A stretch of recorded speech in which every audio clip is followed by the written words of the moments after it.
Chair lays out on second reading House Bill 910. The clerk read the bill. HB 910 by Phillips, relating to the authority of a person who is licensed to carry a handgun to openly carry a holstered handgun, creating a criminal offense, providing penalties. I recognize Representative Phillips. Thank you, Mr. Speaker. Members, welcome to a second attempt at this. And first and foremost, I want to appreciate all of the hard work of the committee on this and the hard work of many of the co-authors. We have 80-plus co-authors and joint authors, and I'm very appreciative of their hard work on this. Think about this. 20 years ago this year, we passed the CHL license, a concealed handgun license in Texas. And there was a lot of discussion at that time that bad things would happen and that there would be real major issues following that. And the truth is, we've had 20 years of respectful Texans, law-abiding citizens, following the law, and I think our society is safer because of that.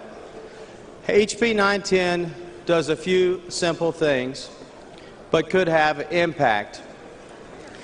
The first and foremost it does is it just removes the word concealed primarily throughout the code, so that if you have a license to carry, you can carry openly or concealed. If you have a concealed handgun license, your rights are not going to be impacted. It also allows for private businesses to make sure they can put a 30-07 sign up now, just like they can put a 30-06 sign, which means that private property owners' rights are respected. This bill does not expand the places that you can carry a weapon. We don't change the law there. Only 5 other states have outright bans, and I think many of y'all have seen a picture, the map. This one shows 6, but only 5 have outright bans. Even California does not have an outright ban for open carry. And you can see by this map, it's the red states. And typically, Texas does not line up with California, Florida, Illinois, New York on issues regarding Second Amendment. It's time to go ahead and take this next step. It's time to join the ranks of states like Massachusetts and other states and allow our citizens to have this right. Texans are respectful. Texas gun owners are respectful. I know those that have license are, and I don't think you're going to see a proliferation of people walking around with firearms. But as our good friend Alice Tripp testified, it's time for somebody in the middle of August that's stopping to get their gas, that has their jacket off, that's got their concealed handgun license. They can pump gas without violating the law. So again, we're not expanding the places you can go. We are simply allowing citizens to take this next step. I want to talk about one thing in here. There is language in here such that if campus carry does pass, that you wouldn't be able to open carry at college campuses. That was an amendment that was put on in the Senate. We've respected that. It also has language clarifying basically what constitutes a campus, so that it clarifies that you'll be able to conceal carry in those places but not open carry in those places. It extends the effective date until January 2016 instead of September, and that just allows DPS some time to get everything in order. It also allows the Senate Act amendment that allows requires training in the training portion of handgun use and safety, including the use of restraint holders and methods to ensure the secure carrying of openly carried weapons. Basically, that's what it does. You have to have a holster on your hip, or you can have a shoulder holster, and those are the ways you can legally carry openly. With that, I have one perfecting amendment, And this perfecting amendment came about by Price. Remember the bill with all those pages?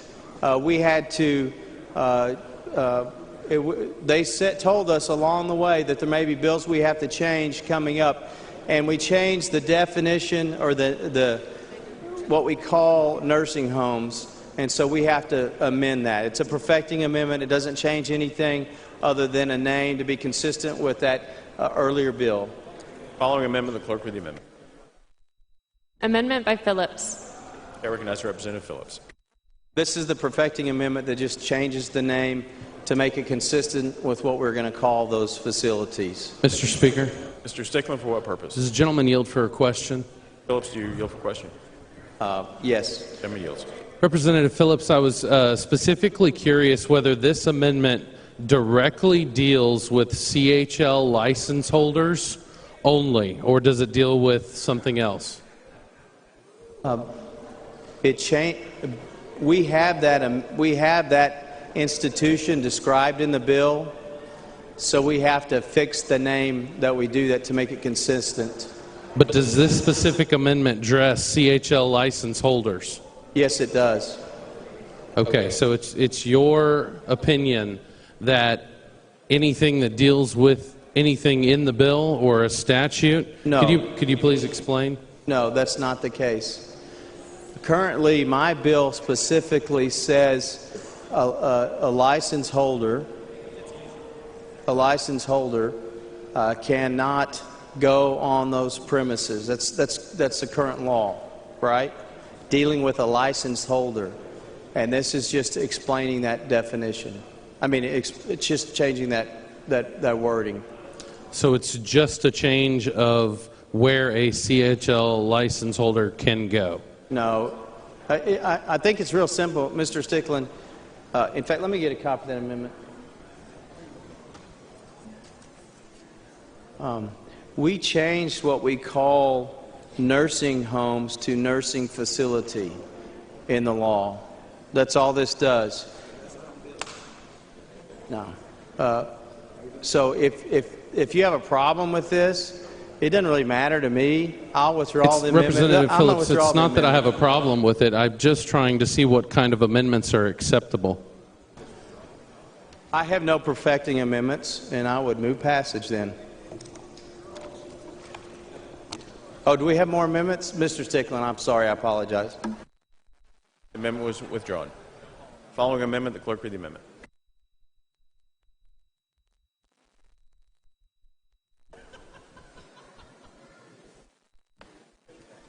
What are you going to vote against your amendment?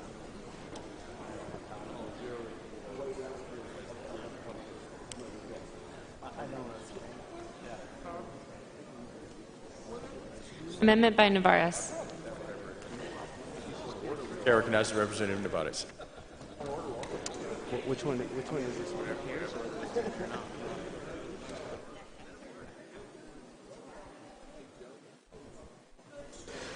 Mr. Speaker, members, the amendment is a real simple one. We're about to take a bold new step, and in some cases, many members may think an important step in Second Amendment rights. But while we take this step, we need to remember that we as a state like to protect our citizens.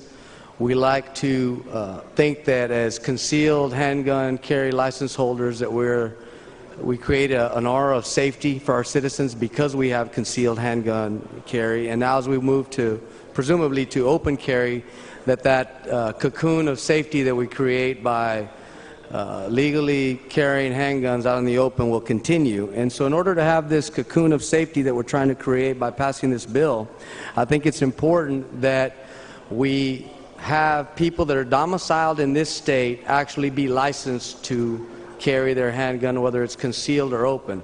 Right now we have a reciprocity with other states, which is fine, and what that means is if somebody comes from, and there's a laundry list of states that we share reciprocity with, Alabama, West Virginia, there's too many to name. But the way the law is intended to read is that if somebody lives in West Virginia or in Alabama and they want to come to Texas, or we want to go there with our handgun, we can. But what the law should not do is allow people that actually live in this state and carry a permit from a West Virginia or Alabama in order to supplant the permit that we were to give in this state.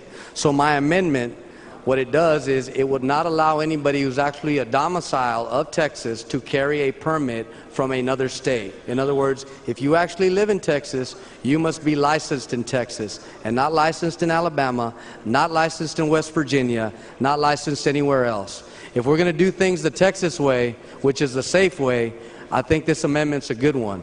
I believe the chairman will attempt to move to table this amendment, but I really believe this amendment is important. This business about keeping amendments off bills because you want to keep the bill clean or good, I disagree with it. Texas is a great state. This bill is important to a lot of you members, and if we're going to do it right, let's do it right.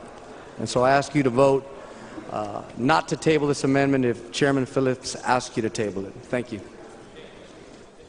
Chair recognizes Representative Phillips.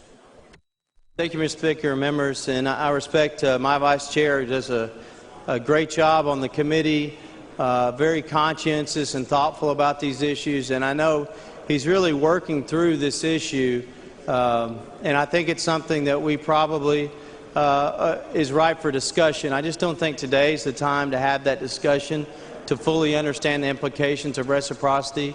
One of the number one things I wanted to make sure is that we didn't violate our or in any way damage our ability to carry in other states, and reciprocity is a big issue. If we think that there are some states that are granting giving licenses to our citizens that we think is not inappropriate, it's up to the Attorney General to negotiate those. And that's something that can be done if we need to change that. I just don't think now's the time on this bill, and I understand he's really thought through this, but I would respectfully move that let's don't take a chance of jeopardizing reciprocity without having really sat through, taken it through committee, and I would respectfully move to table the amendment. Chair recognizes Representative Nevares. Mr. Speaker, members, just very briefly again, I think the amendment's important for the reasons that I stated before, that this is Texas. We really don't know how other states license their open carry folks. We have over 800,000 people that are about to, my wife included, by the way, that are about to transition into open carry. God help us when my wife starts open carry. But the point being is that we don't know what these states do. And I'd like things to go the Texas way, and for that I'd ask you to vote 2 on the motion to table. Thank you. Representative Navarro sends up an amendment. Representative Phillips moves to table this on the motion to table. To record vote, clerk, ring the bell. Representative Phillips voting aye. Representative Nevares voting no.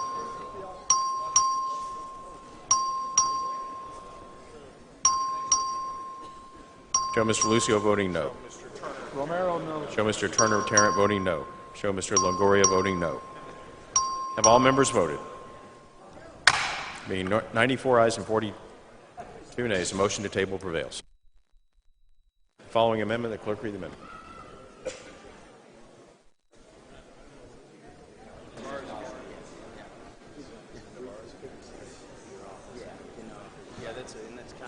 Amendment by Nevares.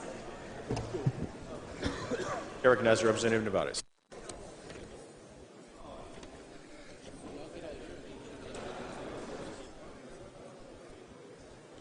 Mr. Speaker, Mr. Martinez-Fisher, for what parliamentary inquiry. purpose? State your inquiry.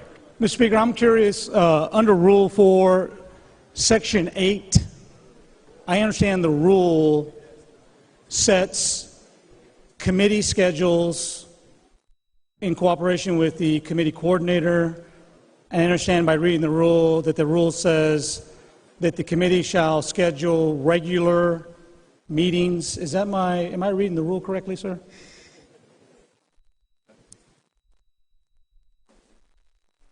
Mr. Martinez-Fisher, I believe that's correct. Okay, Mr. Speaker, Mr. Speaker, parliamentary inquiry. State your inquiry. Are committees allowed to have 2 concurrent meetings taking place on the same day, same time, and different locations? Mr. Martinez-Fisher, the rules The rules do not expressly prohibit that from occurring. Okay. Well, could you show me where in the rules where a standing committee, upon coordinating with the committee coordinator to receive a room with a scheduled meeting time, where that committee, without a suspension of the rules, can be allowed to have a contemporaneous meeting at the exact same time in two different locations?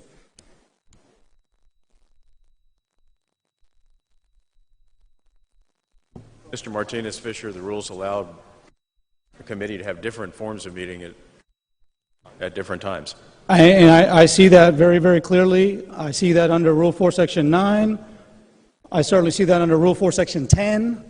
And I presume that the chair, when telling me that, is talking about work sessions, formal meetings, subcommittee meetings. Is that correct? That's correct. Now, for formal meetings, pursuant to posting requirements under the rules, while you tell me there is a rule that does not prohibit a committee from meeting two different meetings, same time, two different rooms, and I realize that I'm struggling to find a time ever when a committee's been able to do that in the 15 years that I've been here. I'm wanting you to show me affirmation in the rules that says that a committee can do that. Mr. Martinez Fisher, this sounds like something that you'd like to discuss down front with us. I'd love to talk to you about it, but I think it's important that we set this context for the conversation, just in case anybody else wants to participate in it. Are there any places in the rules that say a committee can meet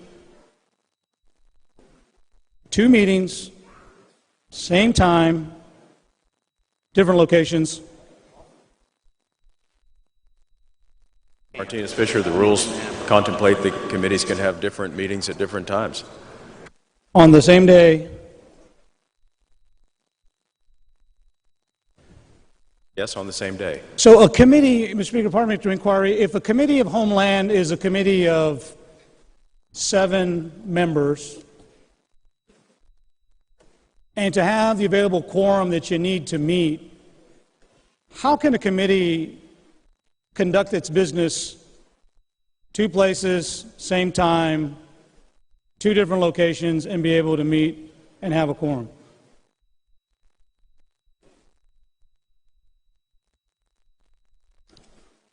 Mr. Martinez Fisher, in order to answer that question, we'd have to know the specifics of where you're headed. Okay.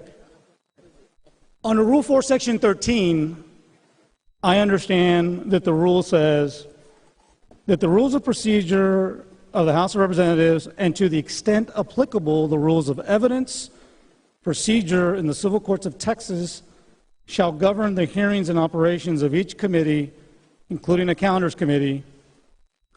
And then in subsection B, it says, no standing committee, such as Homeland, shall adopt any rule or procedure, including but not limited to a subcommittee rule, that is not done with the express majority of a vote by the committee. Am I reading? I mean, I jumped around, Mr. Speaker, I'm sorry, but in Rule 4, Section 13, sub B, no procedural rule can trump that of a committee unless done by a majority vote of the committee? Yes, that's correct. Thank you, Mr. Speaker. Mr. Speaker? Mr. Speaker? Mr. Martinez Fisher? Pursuant to Rule 4, Section 8, and Rule 4, Section 13, I rise to raise a point of order against further consideration of House Bill 910. Happy to visit with you down front. Thank you.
Members, the point of order is respectfully overruled.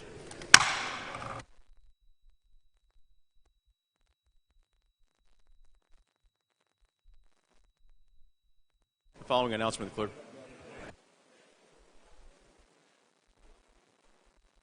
Chair recognizes Representative Hunter for a motion. Mr. Speaker, members, I request permission for the Committee on Calendars to meet with the House is in session at 1:45 p.m. today, April 17, 2015, place 3W9 to consider a calendar. Members have heard the motion. Is there objection? Chair is none, so ordered. Following announcement, the clerk read the announcement. The Committee on Calendars will meet at 1:45 p.m. on April 17, 2015 at 3W.9 for a formal meeting to consider a calendar.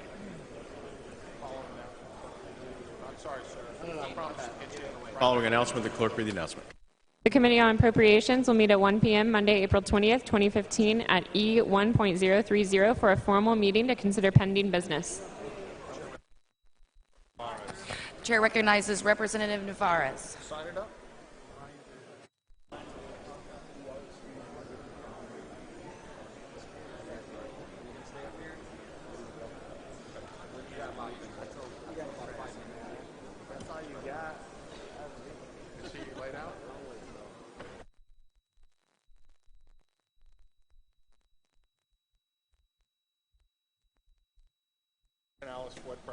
Mr. Canales, for what purpose? Parliamentary inquiry. State your inquiry. Since it's the position of the House that we can physically be in two places at once, can I vote for my district?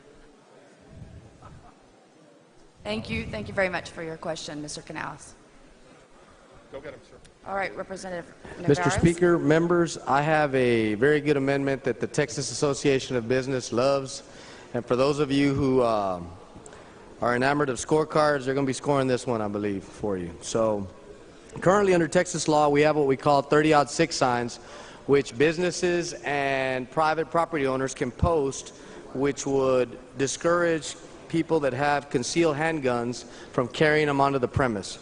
And it's a very wordy sign that must contain all the language from the penal code in both English and Spanish, and it takes up a lot of space. And really what that sign does is it demonstrates the intent of the landowner, the property owner, the business owner to run his business in a certain way and ultimately to exclude somebody with a concealed handgun. And so what we propose to do in this signage amendment is make the sign simple. And what we propose is a pictogram with a gun encircled and a line drawn through it, and then the word section 30-6. And in the event open carry passes, a second sign where if you choose to allow somebody to enter with a concealed gun, they may, but not with an open one. And all this does, folks, is allow for both parties that are involved in this engagement, if you will, to demonstrate their intent. One is the gun owner who intends to carry his gun and practice his Second Amendment rights can do so like he always did. And the other is the property rights, the landowner rights, the personal right of the business is also respected with their intent. And again, I would... Mr. Speaker. Representative Miles.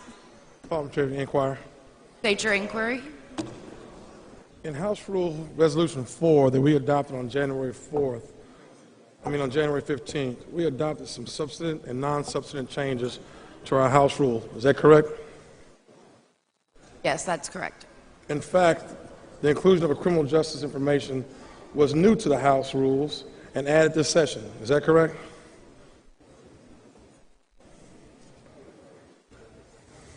There was an amendment by Representative Moody that added criminal justice. This inclusion for criminal justice information affects both our committee reports and the bill analysis and captions titles. Is that correct? That's also correct. Sure. Is that correct? Yes, that is correct. And I think that amendment was offered up by Representative Smitty as it related to the change. Is that correct also? If that's what's in the journal, then that's what's in the correct. Journal. Yes, ma'am.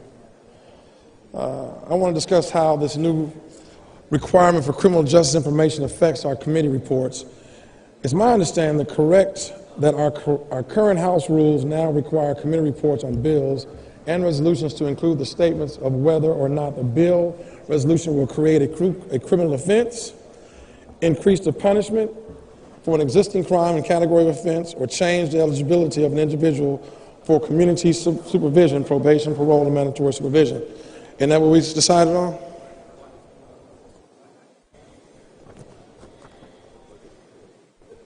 Yeah, yeah, Yeah. yes, if you're reading the rules written, you are correct. Tell me exactly where in the House rules can you find this new requirement for the criminal justice information to be included on the committee report of the bill or resolution? Divided into two parts. One in Rule 4 is a requirement of the impact statement, Correct? and then the other is in Rule 8, which is a discussion of the caption. I think it was Rule 4, Section 32, Section C, Subdivision 4. Is that correct? Yes. And it has to be expressly stated. Is that correct?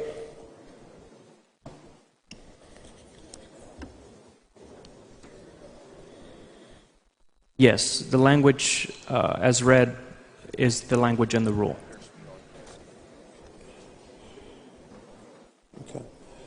Well then, Mr. Speaker, Yes, sir. I raise a point of order.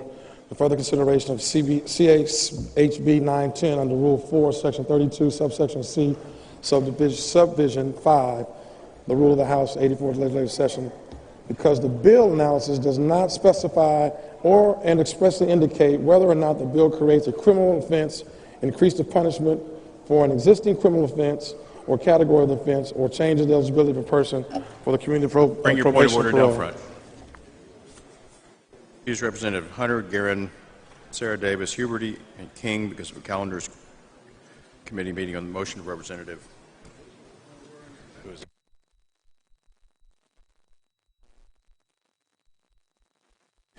Motion Representative Lozano, excuse Representative King, and Larson because calendar's meeting on the motion of Representative Ashby, excuse Representative Cook, Harless, and Guerin, and motion Representative Otto. Is there objection? Chair is none, so ordered.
Excuse Representative Johnson because the calendar's committee on the motion of Representative Guillen. Is there objection? Chair is none, so ordered.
Files raised to point of order. The point of order is respectfully overruled.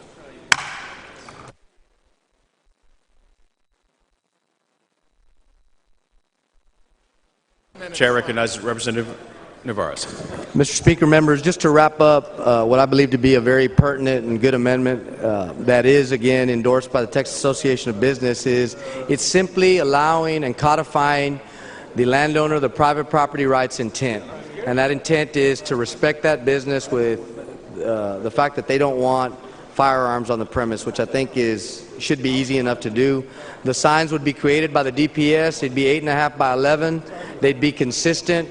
They would be easy to understand. Again, it would be a pictogram, which is a gun in a circle with a line drawn through it if you don't want a firearm there, or one with the firearm drawn through and saying you allow concealed carry but not open carry. And so, again, I believe this is good for those of us that support our local businesses, for those of us that believe that commerce is important in the state, and for those of us that more importantly believe that private property rights are important and the intent of the individual and the landowner is important. We should vote for this amendment.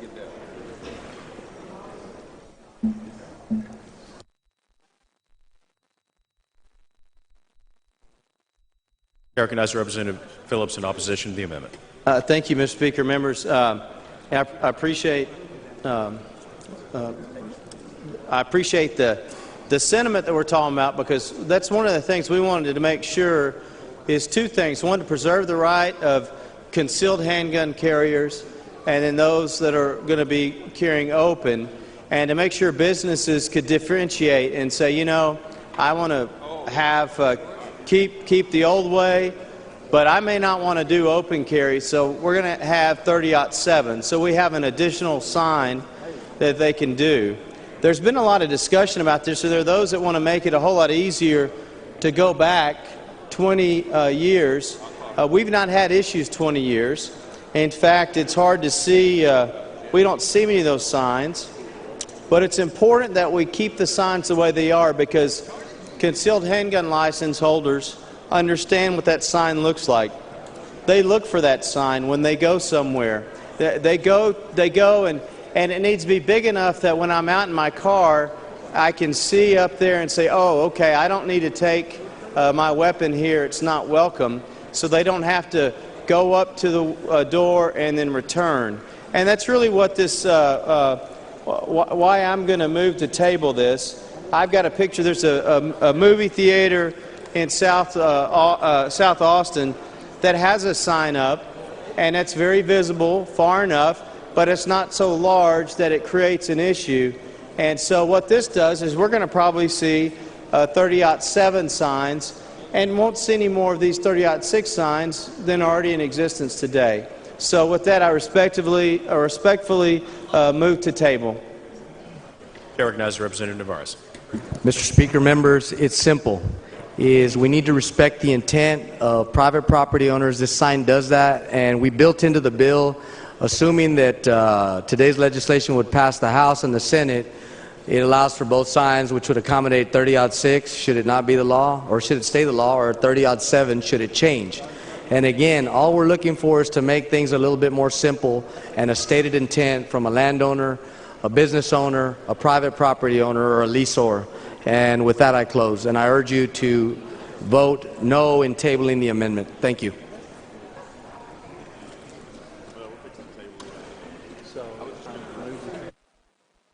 Representative Navarez sends up an amendment. Representative Phillips moves to table this on the motion to table. Clerk, ring the bell. Vote aye, vote nay. Show Representative Davis of Harris voting no. Show Representative Hunter voting aye. Have all members voted? Have all members voted? Show Mr. Metcalf voting aye. Being 97 ayes and 43 nays, the motion to table prevails. Mr. Speaker. Mr. Stickland, for what purpose? Can I request that every vote on HB 910 be strict enforcement and a record vote from here on out?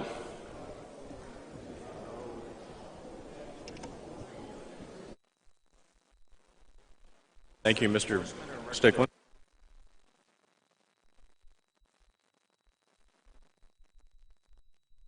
have strict enforcement and record vote on all the amendments and the bill.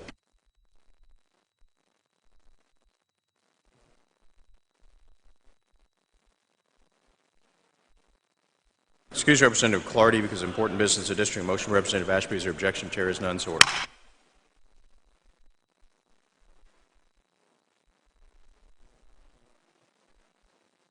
Following amendment, the clerk read the amendment.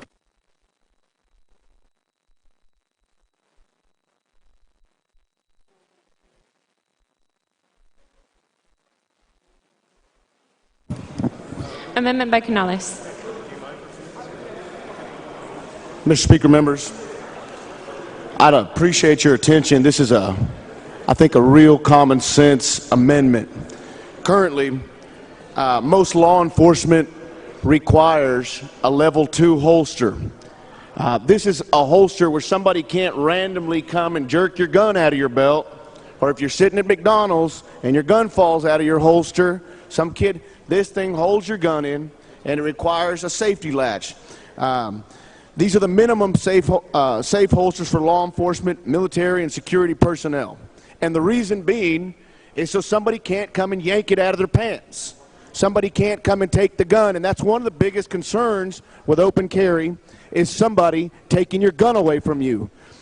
On a regular holster, if you're standing there not paying attention, somebody can take your gun from you very easily, and any law enforcement will tell you that. A passive restraint on a handgun simply means the way the leather in the holster molds to the gun. An active restraint typically means there's a thumb brake in the holster, usually over the strap of the hammer, but in some cases over the lever or the flap. It has to be moved or snapped to get the gun to leave the holster. While the strap, the flap, or the lever will usually keep the gun in place, if the wearer falls or stumbles, it can still be removed very fast and the handgun can be deployed. Again, these are simple, common sense approach to open carry in the state of Texas. This amendment simply makes the bill better. It makes Texas a safer state. It makes us safer as a state and more responsible. It makes this bill a lot, I would say, palatable for those who think it's not a good bill. With that, I yield for any questions. Representative Lucia, for what purpose? Will the gentleman yield for a few quesquestions? Does Yes, the sir. gentleman yield? Yes, sir. Mr. Canales, do you own any guns, or are you familiar at all with gun use? I've owned a lot of guns, Representative. Own a lot of guns? I'm a big fan of guns. I love firearms. I think that there's a purpose and there's a time and a place, and I think that this is an amendment that only furthers the safety of gun users. And I don't think this in any way hampers anybody's Second Amendment right. And you and I have heard repeated times that majority of gun owners and folks who would use this new law that we're passing to carry open weapons are responsible people, correct? That's absolutely correct. Gun owners are generally some of the safest people and most responsible people because they know what they've got, and a firearm can be a tool, but a deadly weapon. And so, and you and I both have large constituency of pro-gun NRA members in our district, correct? Absolutely, absolutely. The majority of the people in my district are pro-gun. And you know, the only people that I have heard from that have concerns about this bill from my district are NRA members. Well, and the people that have concerns about it, not only NRA members, I've heard a lot of concern from law enforcement. A lot of concern, mostly with people, tremendous amount of concern from law enforcement with the fact that somebody can take the weapon. Somebody can take, and when you've got that level 2 holster, it's just one click and you pull it. Right. But you will know somebody's taking it from you. So this isn't a amendment that would impact the gun owner. No. This is an amendment that we hope will resolve the concern that people have that the danger from open carry is not from the gun owner, but from the person who's not in his right mind who will take that gun. Absolutely. From the person who's a law-abiding, open carrying member of society. What happens when you become accustomed to wearing a gun, and a law officer will tell you, is that sometimes it's a second nature to have it on your hip. So sometimes you don't realize when you're doing something else, and so it can easily be taken from you. And what this does is prevents people. If our law enforcement's doing it, if it's good enough for our law enforcement, it ought to be good enough for us. And that is my only concern or rub with this bill. I understand the constitutionality of it. I understand the people feel that it's their right to bear arms. We are trying to implement one thing that I think will benefit the public safety and not in any way slow down or keep from law-abiding, open-carrying members of our public from drawing their gun in a time of danger, correct? You're absolutely right. I mean, we would never put our law enforcement in danger by making them have an apparatus that would lose time in drawing their weapon. This isn't a Republican issue. This isn't a Democrat issue. This is a state safety, state of Texas issue. And I think that anybody, if it's like I said, and I'll repeat it, if it's good enough for law enforcement, it's good enough for us. And the reason they do it is because it's safe. You know what I'm scared to death of? That if we pass this bill without your amendment or without some training on the proper use of restraint holsters, of someone who is not in their right mind taking that gun and using it against that person or a kid, and then their families coming back to us saying, why didn't you implement simple measures like restraint holders that could have saved my child's life? Representative, I want the House to hear this. If we don't implement this, and the first time it happens, you will not forget that we didn't implement the most simple safety measure, and it's going to be on your conscience. Thank you. Madam Speaker, Representative Guerra, for what purpose? would the gentleman yield? Does the gentleman yield? For Representative Guerra, anytime. The gentleman yields. Representative, how many guns do you own? A lot.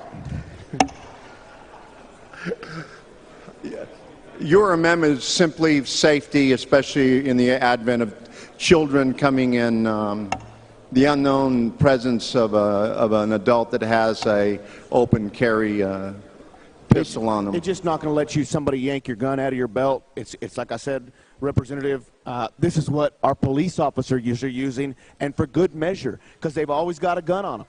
And the thing is, you prevent somebody from yanking that pistol out, and this does no way prevent you from using it, holding it, open carry. It's just a safety measure that if our law enforcement can do it, we should hold ourselves at least to the same standard. If our law enforcement's out there to protect and serve, well, we should at least protect our fellow neighbors by not having somebody be able to yank our firearm out of our belt. Representative, thank you very much. Thank you. I move adoption. Representative Phillips to speak in opposition. Yeah, if he really wants machine gun, no, that's not this amendment. That's another one. I appreciate the sentiment is we need to direct some kind of special holster. They had this debate in the Senate on this. We have all kinds of holsters, and most people are not in the situation where they need that they're going to put themselves in a situation where this is an issue. You know, my holster has one little loop over it. I would have to go out and purchase a holster differently. That's not the goal of this bill. We have thoughtful gun owners. They have all kinds of holsters. I've talked to people that have lots of different guns. They're not concerned about this. We took this language from the state of Oklahoma, primarily the belt and shoulder aspect of it, and they went through this debate when they passed it. It has not been an issue at all. And quite frankly, I don't think it's, law enforcement may need that because they are directly confronting people on a regular basis that may be wanting to get away or that may be in criminal episodes. That's not who we are. So I understand the thoughts behind this. It's just not necessary. It's overly prescriptive, and also we haven't needed it for concealed handgun holders. So with that, I would respectfully move to table. Representative Canales to close. I think you understand, members, the nature of my amendment, and I'll leave it to you like this. It's not if it's going to happen, it's when it's going to happen. And this amendment would make Texas safer. So the first time, if we don't adopt this amendment, that somebody yanks a gun out of someone's belt because we couldn't adopt the safety measure, you will not forget that you voted against this measure. So with that, I ask to vote against the motion to table. Members, Representative Canales sends up an amendment. Representative Phillips moves to table the amendment. The question is on the motion to table. Representative Stickland has requested strict enforcement. You must vote from your chairs. We're going to give you plenty of time to vote. The clerk will ring the bell.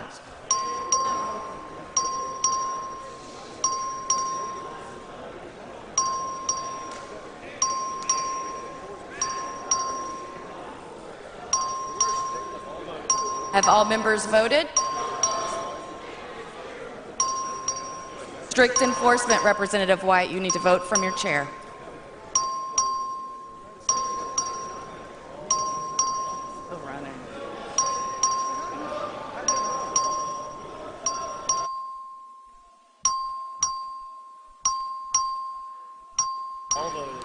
Now have all members voted? 89, there being 89 ayes and 38 nays, the motion to table prevails.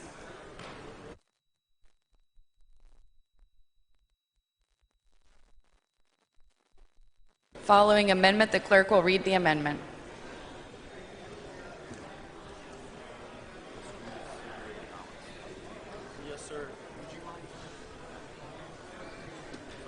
Amendment by Davis of Dallas.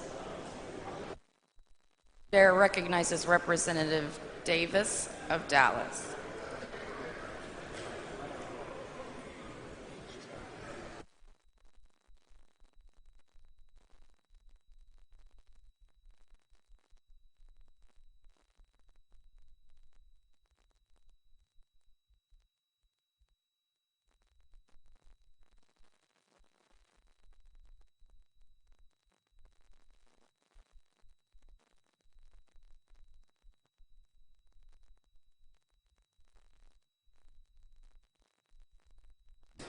Chair recognizes Representative Davis of Dallas.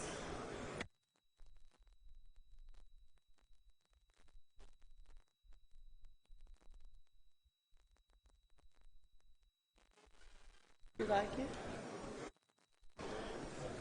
Thank you, Mr. Speaker. Members, this is an amendment that just suggests that with this new carry that we would have a identification letting people know that these folks are licensed to have this gun so that people will know that they have actually been certified and know how to handle it.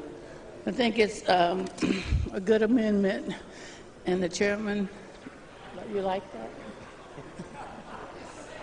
Chair recognizes Representative Phillips in opposition to the amendment. I do like Ms. Davis, but I don't like the amendment.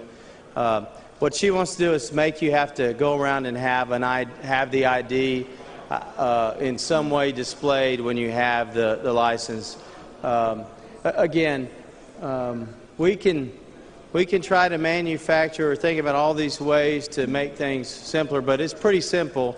We're going to have a license, and what they did in Oklahoma, some people call the 911 and says, "Oh, somebody's got a gun," and they said, "Is it holstered?" Yes. Well, then there's not a problem, and that's basically it. We have respect to gun owners, and I can't imagine that there's going to be, again, an overuse of people open carrying, but to have that license displayed somewhere, it's cumbersome and it's a more requirement than what we need to do. So I respectfully, Ms. Davis, move to table. Chair recognizes Representative Davis to close on her amendment. Thank you, Mr. Speaker. Members, I simply think this is a safety measure. So we'll let everyone know that this person who has a gun has a right to have that gun, and it's just a way for us to identify someone that has potentially, that does not wear a badge. We know that they potentially are not licensed and should not be carrying, and we should be afraid of them. With that, I'd ask you to vote no on the motion to table. Representative Davis of Dallas sends up an amendment. Representative Phillips moves to table the amendment. The motion is on the vote is on the motion to table. Again, this is strict enforcement, so vote aye or vote no from your desk. The clerk will ring the bell. So Representative Davis of Dallas voting aye. With strict enforcement. All right.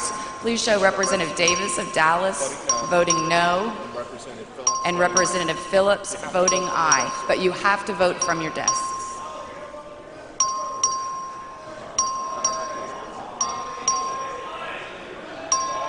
Have all members voted?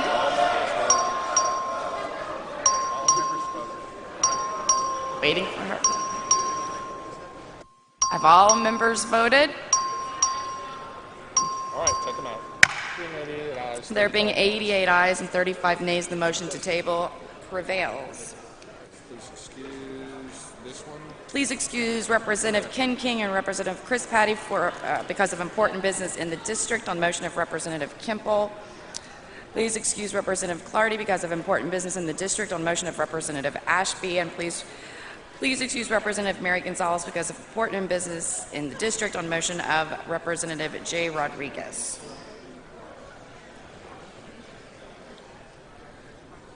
That's what he says he is. All right, can I get those sheets back? Following amendment, the clerk will read the amendment.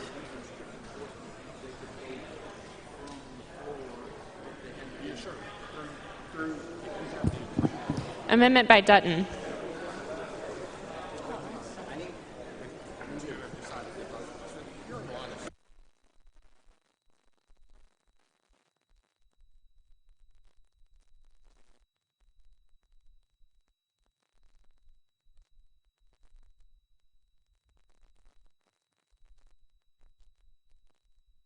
Chair recognizes Representative Dutton to explain his amendment.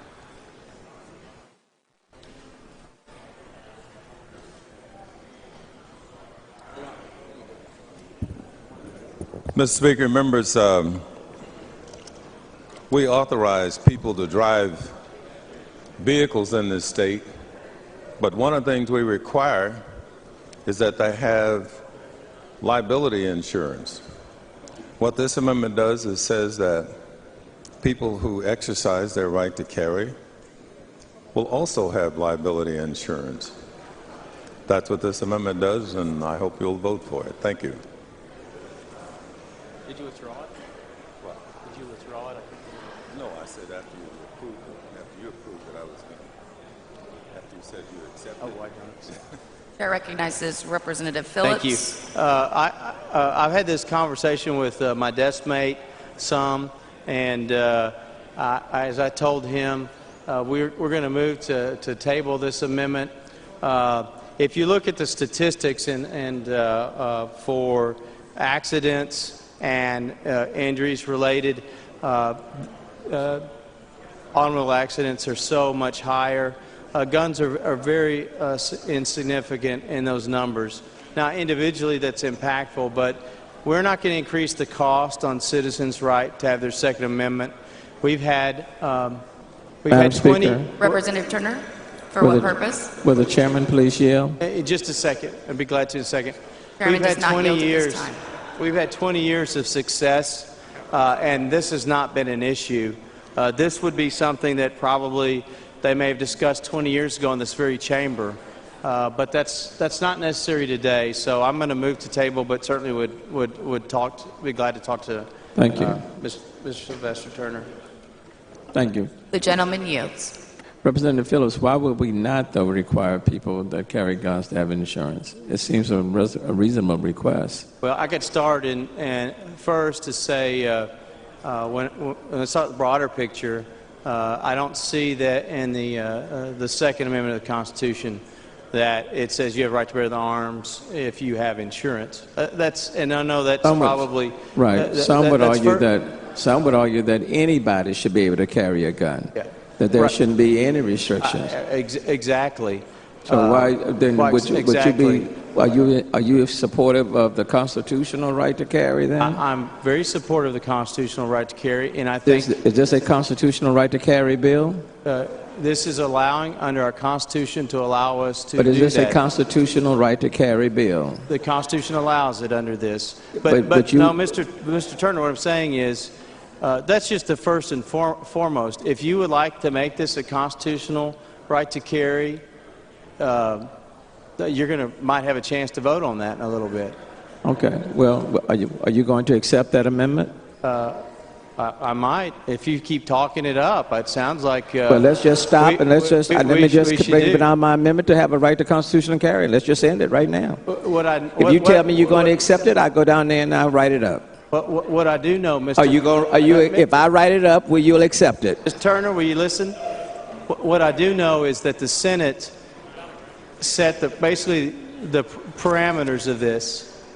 Set the parameters of what we're going to do, right? And they passed very similar to this, and that's what I'm trying to keep it to, Mr. Turner.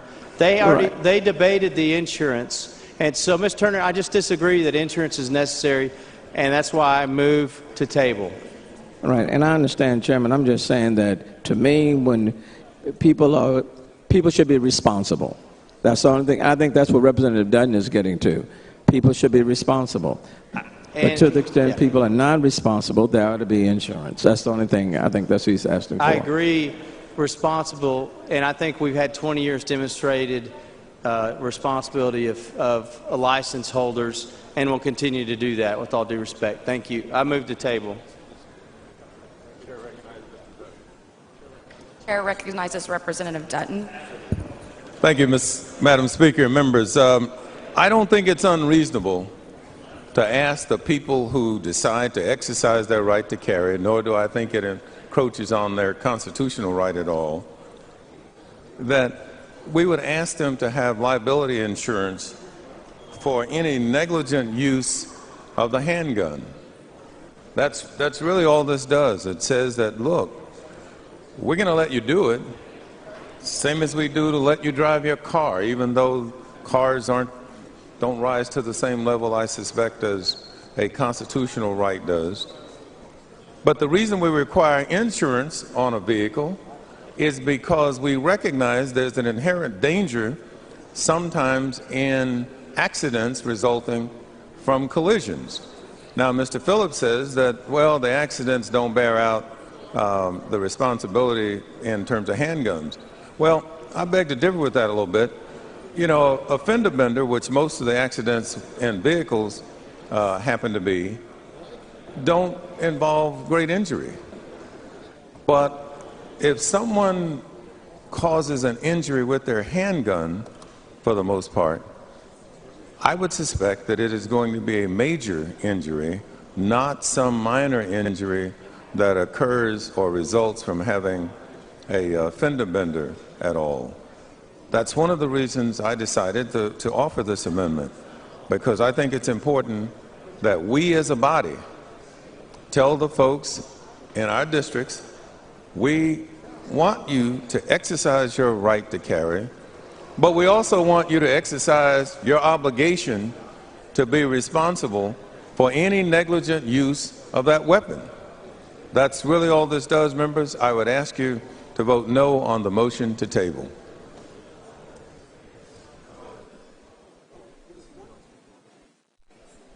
All right, members, Representative Dutton sets up an amendment. Representative Phillips moves to table, respectfully moves to table the amendment. The question is on the motion to table. Vote aye or vote no. You have to, from your desk. Clerk will ring the bell.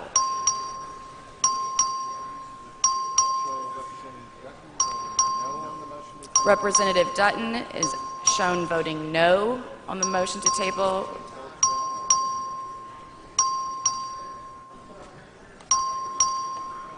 My button's not working. Representative Phillips voting yes. My button's not working. Please show Representative Schaefer voting aye. His machine has malfunctioned. Have all members voted? Being 88 ayes and 36 nays, the motion to table prevails.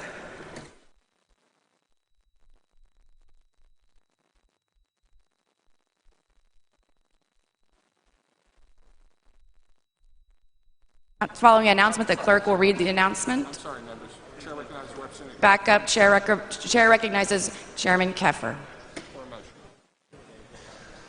Thank you, Madam Speaker. I request permission for the Committee on Natural Resources to meet while the House is in session at 2:30 April 17, 2015. Place is 3W.15 to consider pending business.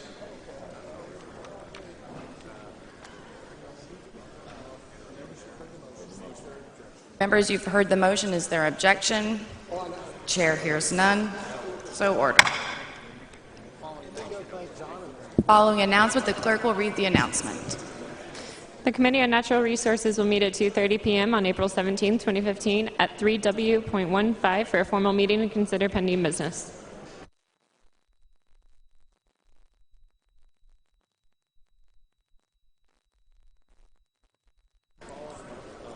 Following amendment, the clerk will read the amendment.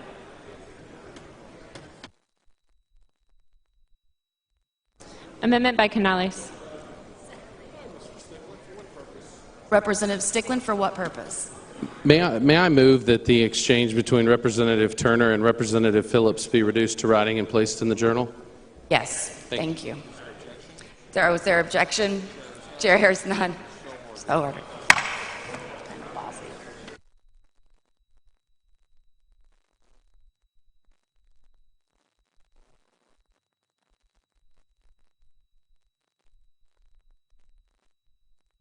Chair recognizes Representative Canales. Thank you, Mr. Speaker. Members, under current law, it's legal to own daggers, Bowie knives, and swords. Yet under the Penal Code 46.02, it's illegal to carry a knife over 5 inches on your person unless you're in your home or your vehicle. My amendment is germane, and it simply allows, and if we're going to be doing this and we're going to say you can open carry, well, you sure as heck should be able to carry a knife. And so this is Texas. I have a friend of mine who's a reporter who was arrested for having a 2-inch blade. Okay? These weapons that we're saying we can open carry, we should surely be able to carry a knife. And so basically that's what my amendment does. If we're going to get this open carry done, let's get at least the ability to carry a knife done. So finally, most knives are substantially cheaper than the cheapest firearms, so the poorest Texans are at most risk of being victims of crime. A $10 knife may be the best option for self-defense when a person cannot afford a handgun. So at least I might let somebody have a handgun, a knife, if they can't afford the handgun. Madam Speaker? Representative White, for what purpose? Yes, would the gentleman yield for a question, please? Does the gentleman yield? Absolutely, Representative. Thank you for your amendment. Which knives are included on here? It would be all knives. Bowie knives. Bowie knives. And this is germane. This is germane. If this is the case, you got a great amendment. Thank you.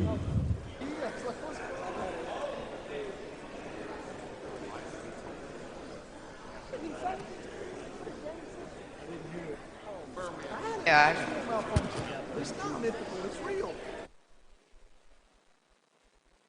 Chair recognizes Representative Phillips to speak in opposition. Thank you, Mr. Speaker. Members, we have a couple of bills that have come through the committee related to issues of knives, and so I don't really have an issue with. I would generally maybe think about accepting an amendment like this, but that's not what this bill's about. And so I don't want to accept things and muck it up, so to speak. We do have several bills coming that deal with this issue, and I think we'll have a chance to clean up what knives mean. Chairman Dutton had one last time about a switchblade, and so we've got some bills that clean that up this session. In fact, I think there's a bill in criminal jurisprudence that does just this thing. I thought it had been sent to my committee. I would have given it a hearing and we'd gone forward. So with that, with all respect to this concept, I'm going to move to table to keep the bill focused. Thank you.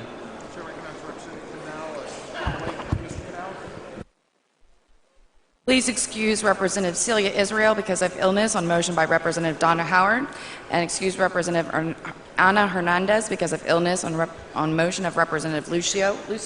The chair now recognizes Representative Canales to close on his amendment. Members,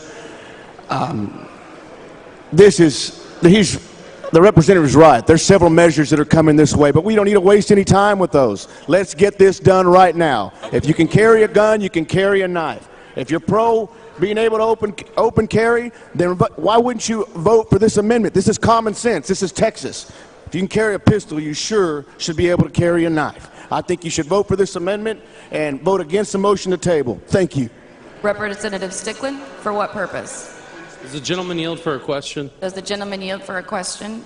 He does. Representative Canales, I just want to make sure that people know, while this may not be specifically about handguns right now, this is about one's right to self-defense, correct? This is a right to bear arms, whether it's a gun, whether it's a knife, it's a right to defend yourself. And as I said earlier, some of the poorest Texans can't afford a gun, right. But you can open carry a knife. So what's the problem?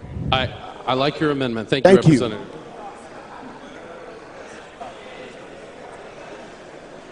Members, Representative Canales sends up an amendment. Representative Phillips moves to table the amendment. The question is on the motion to table. Vote aye, vote no. The clerk will ring the bell.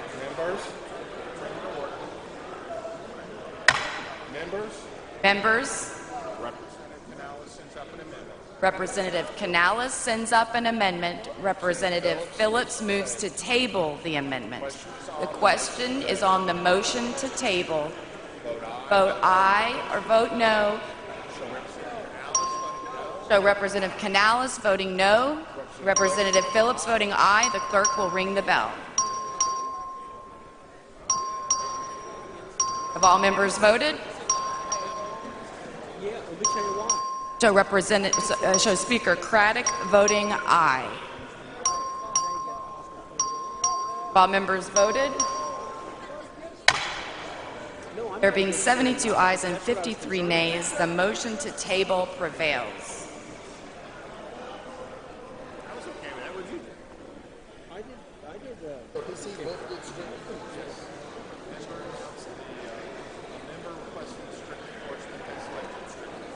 Members, the member that had requested strict enforcement has temporarily lifted strict enforcement. An amendment, the clerk will read the amendment. Amendment by Johnson.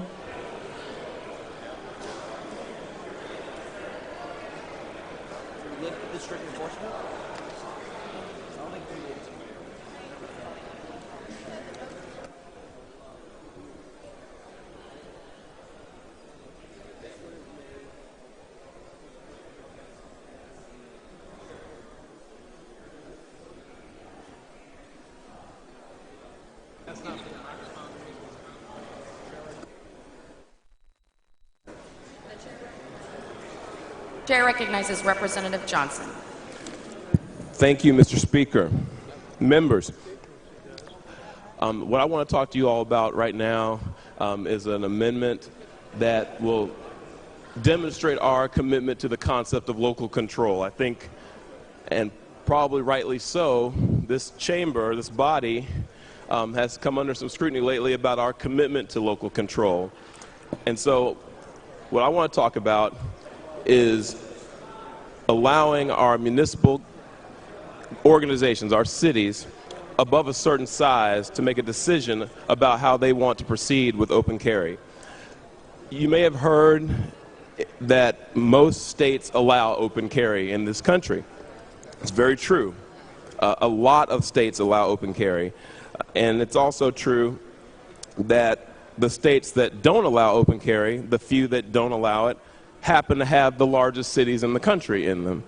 So the following states actually do not allow open carry at all: California, Texas, Illinois, Florida, South Carolina, New York, the District of Columbia. Even in the states where they do allow some form of open carry, most of the large cities have been given some sort of ability to, in essence, restrict open carry within their city limits. Those would include Philadelphia, Atlanta, Boston, Memphis, Detroit, Seattle, Minneapolis, Indianapolis, and Arizona. Now, you may ask yourself, why the cities treat it differently? Why are these states that even allow open carry treating the cities differently? And the answer is that cities are unique. They actually have, obviously, larger populations than the urban areas of those states. They typically have higher population densities. They typically have greater diversity when it comes to race, income. Representative Angia, for what purpose? I was going to let the gentleman finish, but I'd like to ask a question when he's ready. Members, can we have some order, please? We have members that are complaining they cannot hear. What? So the issue is this. Order. The issue is that if we actually pass this bill and allow open carry in Texas, we will instantly have the largest cities in this country to ever implement open carry. And nobody knows what that looks like. Nobody knows what happens when you introduce open carry into a densely populated, racially and economically diverse area in terms of the impact on law enforcement's ability to do their job or the impact on economic development. So what's the solution?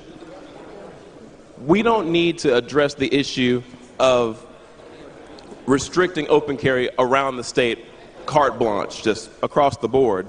But I do think we need to give our largest municipalities the ability, if they so choose, through the adoption of a city ordinance, to restrict open carry within their city limits. And I'll tell you why. Number one, we heard some testimony in the committee that passed this bill originally, which I serve on, the Homeland Security and Public Safety Committee, that suggests that law enforcement in large urban areas are very concerned about this. It impacts their ability to do their job, they believe, if you have open carry in large urban areas where we have some different crime issues than you might have in some of our rural and suburban areas.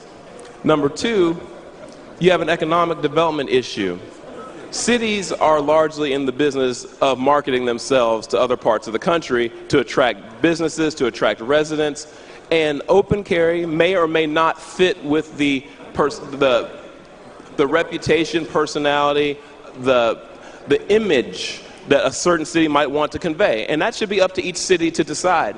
We shouldn't tell Houston how they want to market themselves or Dallas how they want to market themselves. So what this bill would do, point blank, very simply, is allow a municipality over 1 million, if you have a population over 1 million, you can decide for yourself, if your city council so chooses, to limit open carry within your city limits. It doesn't ban open carry. It doesn't tell any municipality or any other area that's less than 1 million that they can't do this. But if you're above 1 million, it allows the cities specifically of Houston would be covered by this, Dallas and San Antonio, to make the decision locally whether or not they want to allow within their city limits for economic development reasons, for public safety reasons, or whatever reasons they decide at the local level makes sense for them. And with that, I'll yield to questions. Madam Speaker. Representative Angia, for what purpose? Will Representative Johnson yield for questions? Yes. Gentleman yields. Thank you, Representative. I know you sat on the committee and you heard the testimony, so it is not a surprise to you, and you've articulated this in your comments, that the Austin Police Department came to testify against this, the Houston Police Department came to testify against this, Dallas Police Department is against this. So your concerns are, as you articulate your concerns, they are focused on the concerns of law enforcement and open carry in dense areas. And it is those policymakers closest to the people, our city councils, who must be responsive and who also oversee these police departments, who should be in the best position to make these decisions. Isn't that right?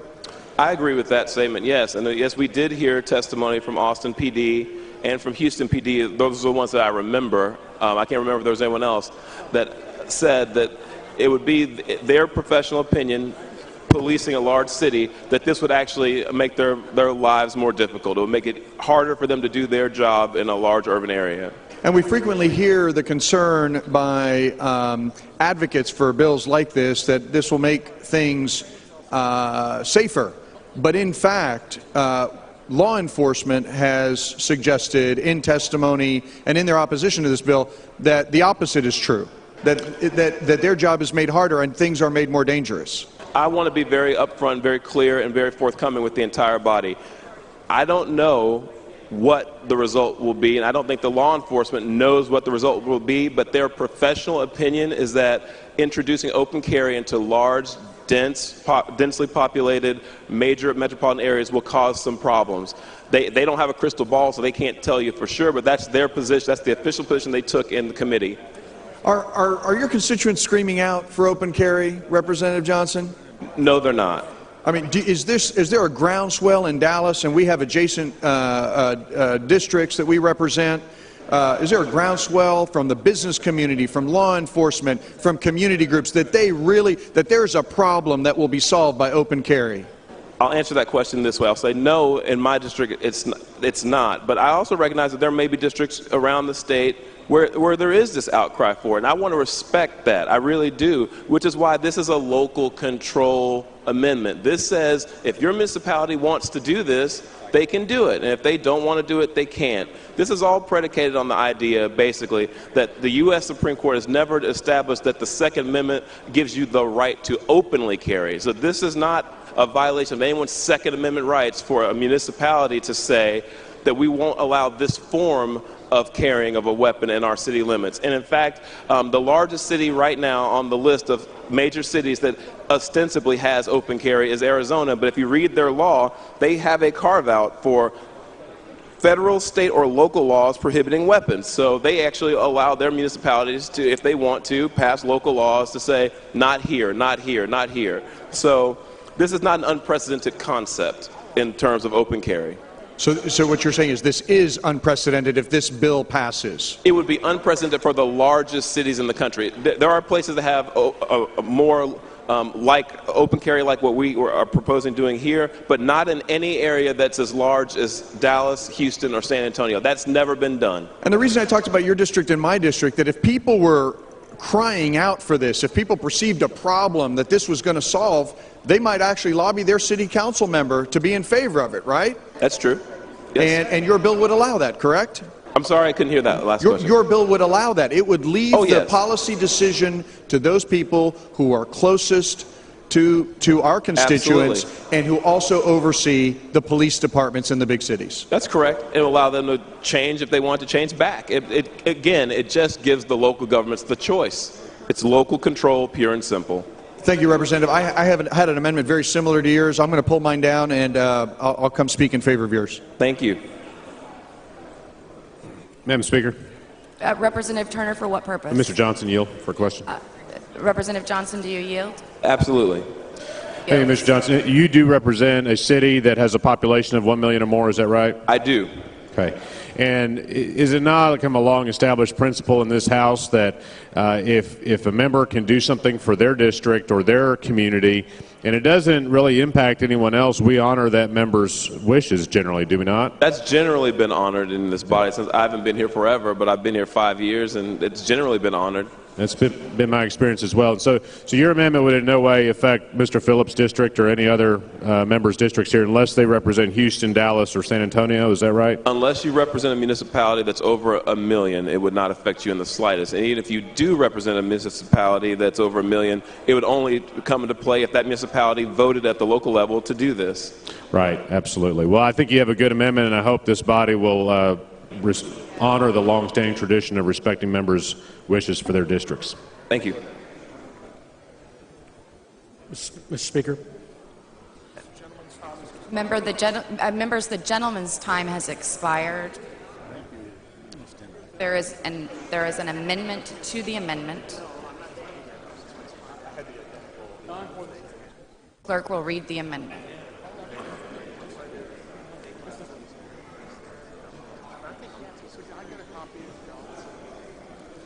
You're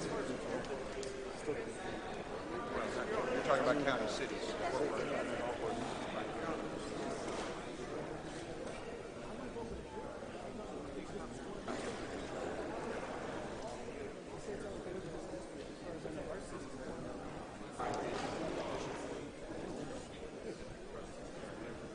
Christopher? Hey, Jim. What's going on, buddy? I don't know if I'm happy with you right now. So you went up there and said, hey, it only affects your district, blah, blah, blah. It only affects, what is it? Right. That's what I said. I said unless you represent Dallas, Houston, or San Antonio, it won't affect your district. Okay. I said Dallas, Houston. I thought you said your district. No, not just his district. I mean, a global York. Yeah. It would definitely affect you. Well, I know you know that. It's like, what's he trying to say? Now I better understand. Yeah. It's when you're trying to have a conversation here and listen to the mic. Yeah. Okay. All right, we'll see. My suspicion is this will be another 85 to 40 kind of vote thing. We'll see. Yeah, I'm sure.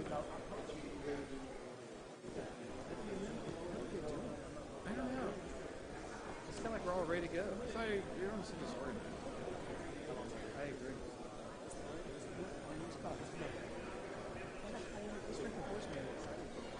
Yeah, I was. Then it just lifted it. I didn't know you could do. It's like time out, time in.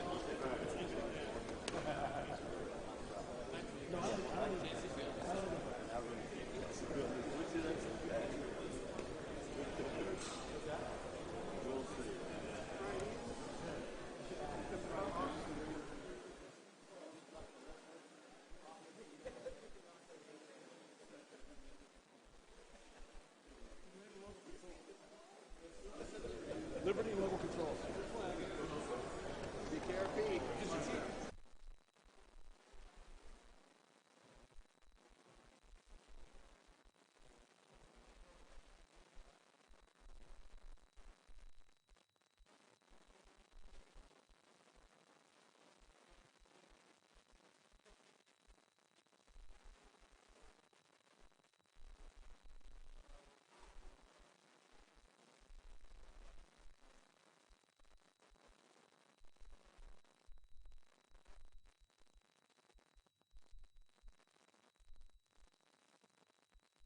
Following amendment, the clerk will read the amendment.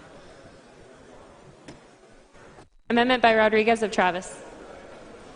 Chair recognizes Representative Rodriguez to explain his amendment. Thank you, Madam Speaker. Members, this is, I think Representative Johnson's been doing a really good job laying out his amendment, explaining the importance of local control, which we all say we're for. My police department's not for this open carry. My city isn't for this open carry. I've not gotten a single call from a constituent that's in favor of this. So what this amendment does, if we're talking local control, my city also wants the right to be able to opt out of this and be able to vote if we so choose, or have an ordinance if we so choose, to not have open carry in the city of Austin. So what this does is lower the population bracket to 750,000, which would include the city of Austin, and it's acceptable to the author.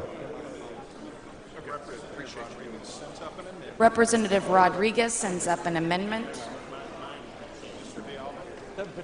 Representative Villalba, for what purpose? Will the gentleman yield for a question? Does the gentleman yield?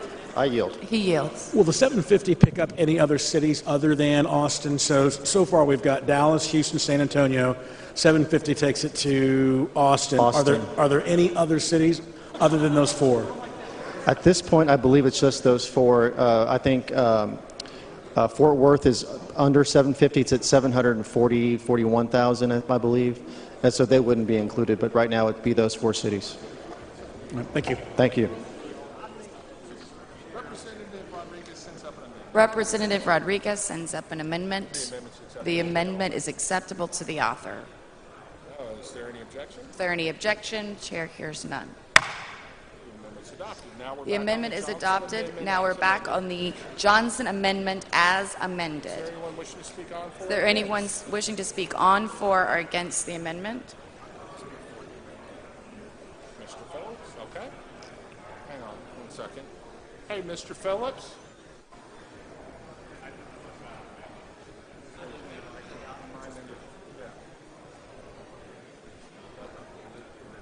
Chair recognizes Representative Phillips to speak. Thank you. I was told, Madam Speaker. I was told by What purpose, Representative Stickland? I just want to be clear on one thing. I would like to request a record vote on every amendment or amendment to the amendment going forward. Thank you. Thank you. Okay, so I was encouraged to let my response be shorter than the layout. So out of all due respect for these legislators that want to carve out areas of the state, we all travel around the state. We're all Texans. And this is an important issue that we don't need to have different jurisdictions have different things because we don't know. It's just like Speaker Craddock's texting bill. We need uniformity so we know what applies. Currently, right now, a knife that's legal in Austin isn't legal in San Antonio because we have patchwork. And so the last thing we want in something as serious as this is patchwork. And so I would respectfully move to table. Representative Turner, for what purpose? Mr. Phillips yield for a question. Does the gentleman yield? Yes. So this amendment, as amended, that you're moving to the table, would allow cities with a population of, I think, more than 750,000 to, if they choose to, pass an ordinance exempting themselves.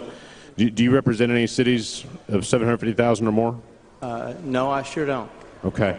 Well, what is the issue with letting Mr. Rodriguez, Mr. Johnson, and others who do represent cities of that size from just simply providing their local elected officials some measure of control and listening to their law enforcement professionals, their police chiefs and others, as to what the best thing is for their city? Because there are those that are co-authors of this bill that represent cities that large, number one. Number two, I travel to, own businesses in places that are like that. I transact business throughout the state, just like all of us do. I want to know the uniformity of the rules, and I think it's consistent. This is a type of thing that the Constitution gives the state the ability to do. The Texas Constitution, it doesn't say cities can regulate. It says the legislature can regulate the wearing of sidearms. We need consistency, Mr. Turner. That's why. And so my loved ones live in cities that large. So we're in this all together. We need a consistent policy across the state.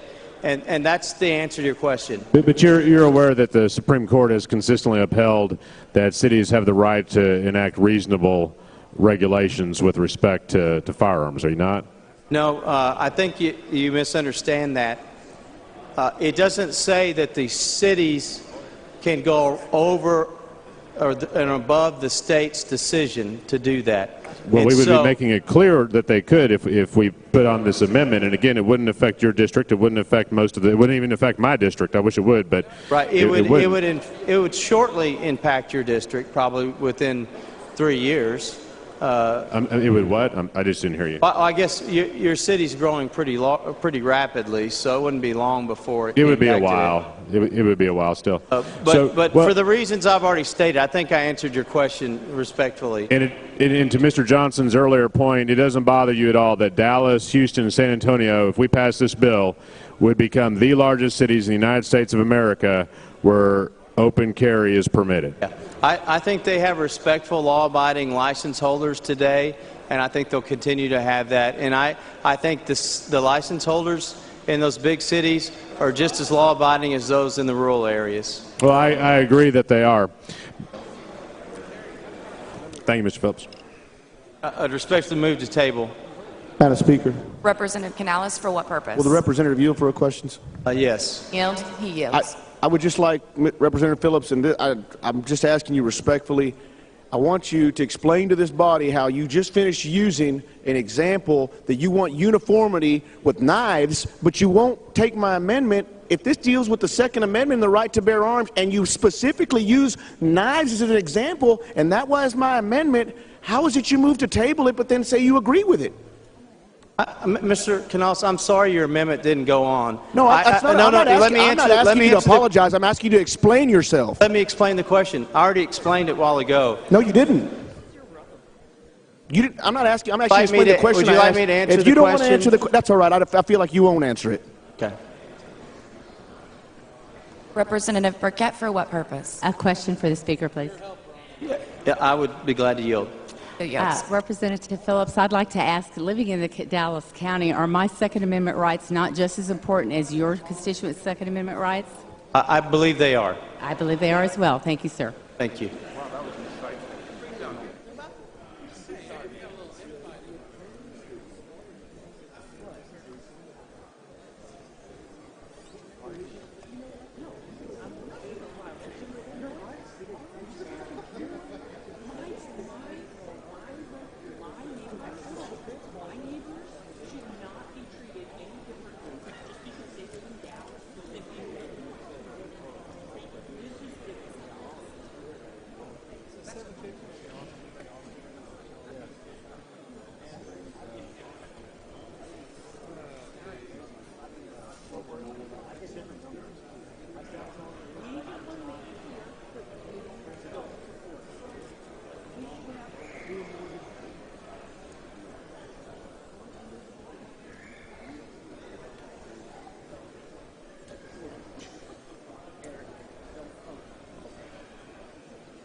Could Representative Phillips and Representative Johnson please come down to the front?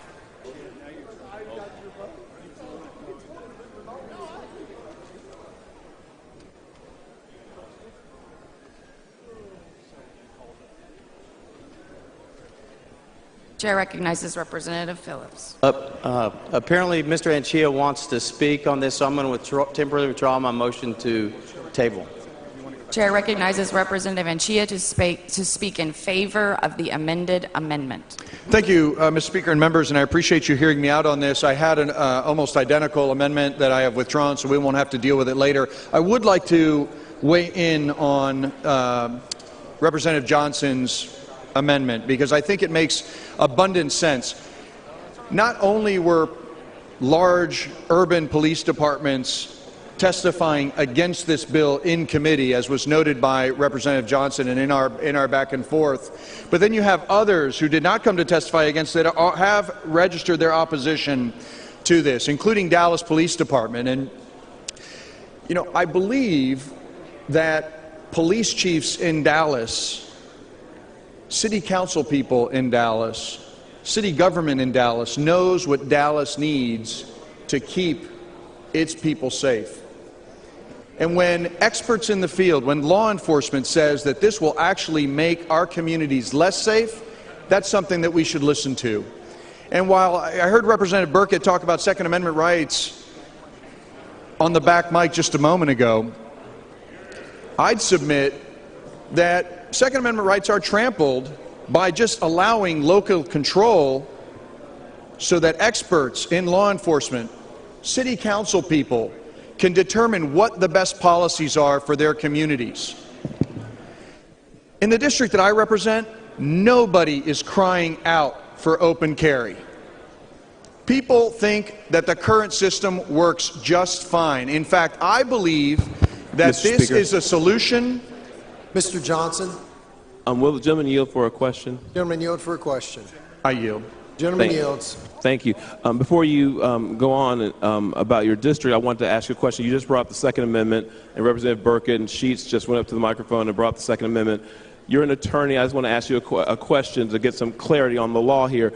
Does the Second Amendment of the Constitution, has it ever been interpreted by the U.S. Supreme Court, including Justice Scalia or anyone else, as barring a municipality or anybody else from putting a restriction on something like open carry? Does the Second Amendment require that you be allowed to carry a weapon openly? In my expert judgment as a corporate finance lawyer,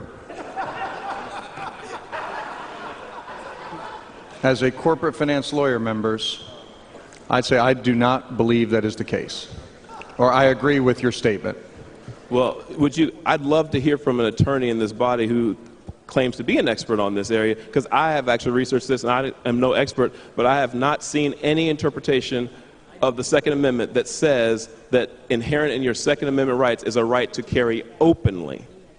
I've never seen that, and I believe I have a quotation from Justice Scalia saying specifically that those actually fall within the ambit of reasonable regulations on gun ownership. So I'm waiting for someone to say that. I know you're a tall building lawyer, and you have terrific resources at your disposal, not only in your law practice, but here in the Capitol, and I believe you when you say that that is correct.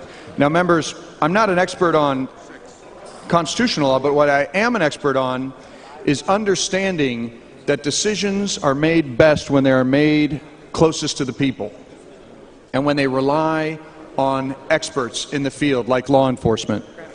And so when law enforcement comes and testifies against legislation like this and says that communities are going to be less safe, I listen to them. And Representative Johnson's amendment is very simple. It says, hey, let the city council make that call in our large urban areas, Austin, San Antonio, Dallas, Houston.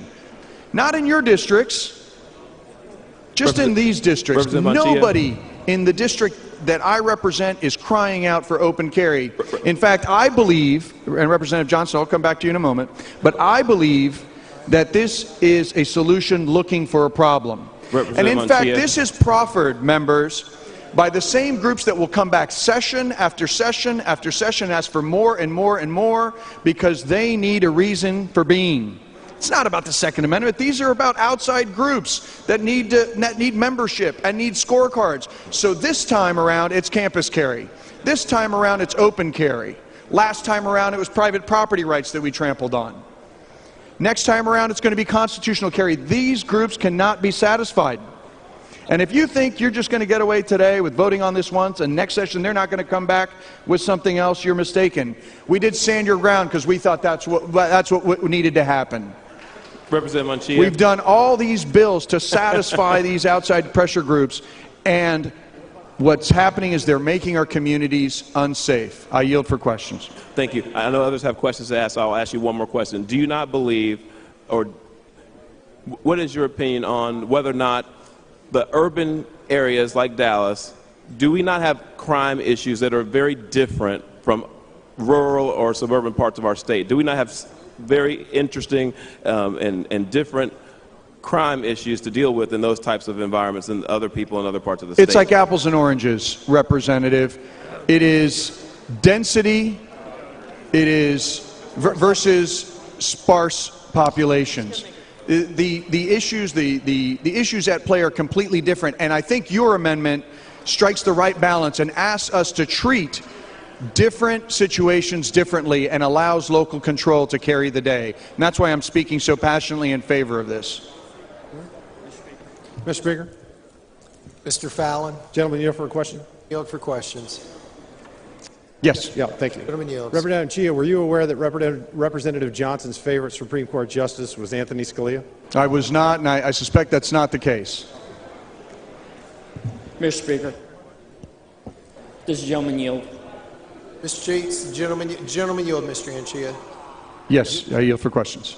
Mr. Anchia, if I heard you correctly just a minute ago, you said you represent portions of the city of Dallas, and you've not heard anybody from your district say that they want this, correct? That is absolutely correct. Well, it's incorrect because I also represent portions of Irving and Farmers Branch. But we have not gotten calls, we have not gotten emails saying that they support this bill, at least not from people who live in our district. Okay. I represent portions of the city of Dallas as well. So does Representative Morgan Meyer, so does Representative Rinaldi, and so do several of others of us, Representative Burkett. We have heard from our constituents, and they do want open carry.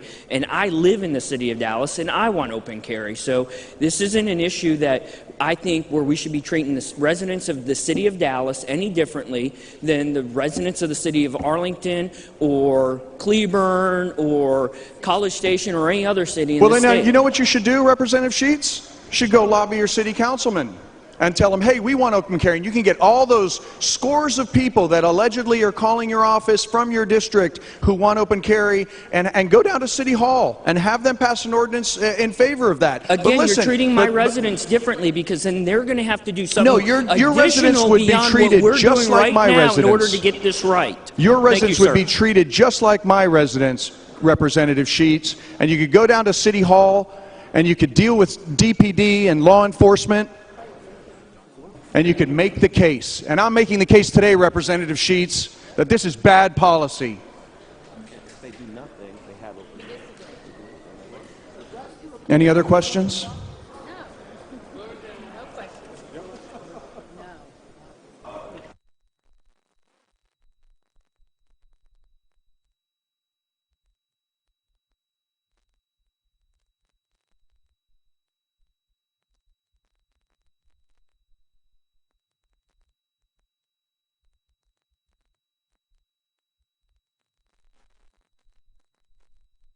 Please excuse Representative Oliveira for illness by Representative Canales. Is there any objection? Chair is done. So ordered.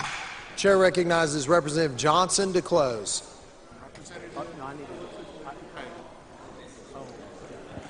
Thank you, Mr. Speaker. Members, look, I have no doubt that open carry will work in some of your areas, and if that's what you guys want.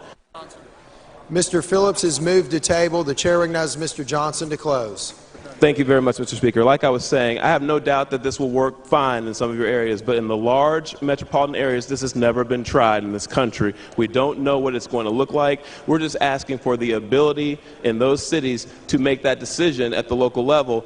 Meaning, if no ordinance gets passed to say no open carry, the default is we're going to be under the same state law as you all. When we pass this law, if we pass this bill, when we leave from here and this becomes active, Dallas will have open carry unless the city council wants to go back and say that doesn't work for us and they want to undo it. So that's what I'm proposing. That's the amendment, and I close on the amendment and I ask for a favorable consideration on this motion to table. Mr. Johnson sends up an amendment. Mr. Phillips moved to table. This is a record vote. The clerk will please ring the bell. Show Mr. on the motion to table. Show Mr. Johnson voting no, and Mr. Anchia voting no, and Mr. Phillips voting aye. Mrs. Howard voting no. Members, we'll give you a chance to vote from your desk. Have all voted? Show Dr. Zerwas voting aye. Have all voted? There being 93 ayes, 40 noes, 2 present not voting, the motion to table does prevail. Mr. Elkins, thank you. Chair recognizes Mr. Elkins for an announcement. Thank you, Mr. Speaker. I request that the request to grant committee permission to meet. The Government Transparency and Operation Committee meeting to meet at 3:15 in 3W9 at 3:15. Oh, at 3:15 today. Thank you. Members, you've heard the motion. Is there any objection? Chair is unsorted. Following announcement, the clerk will please read the announcement. The Committee on Government Transparency and Operation will meet at 3:15 p.m. today, April 17th at 3W.9 for a formal meeting to consider pending business. Mr. Stickland, Mr. Anchia, and Mr. Johnson, if you could please come to the front. Mr. Stickland, Mr. Stickland, Mr. Anchia, and Mr. Johnson. Mr. Johnson.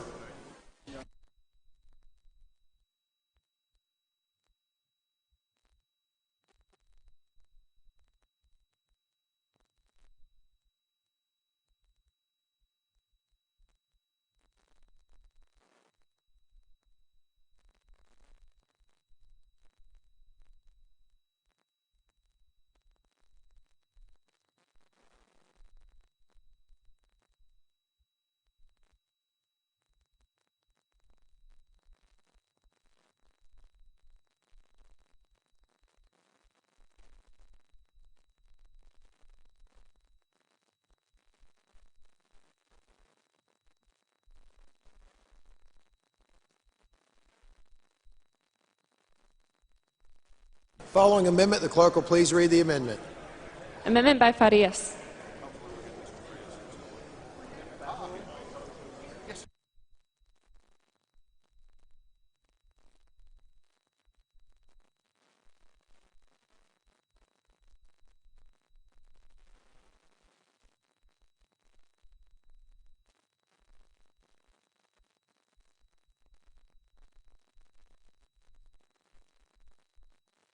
Chair recognizes Mr. Farias to explain his amendment.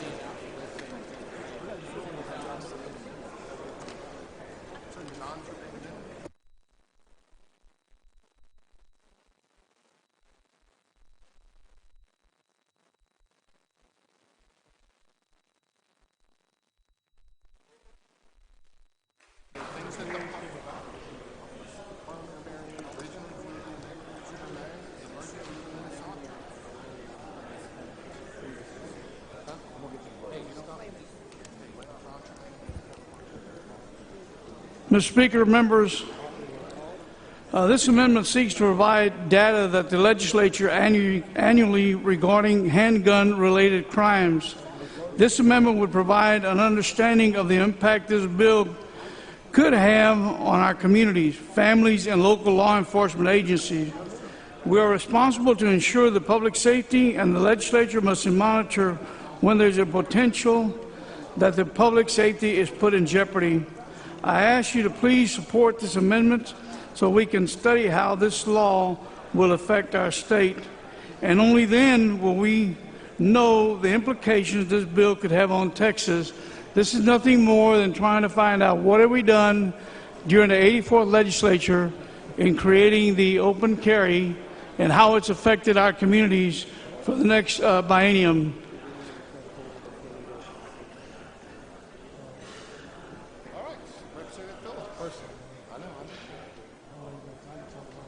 Chair recognizes Mr. Phillips.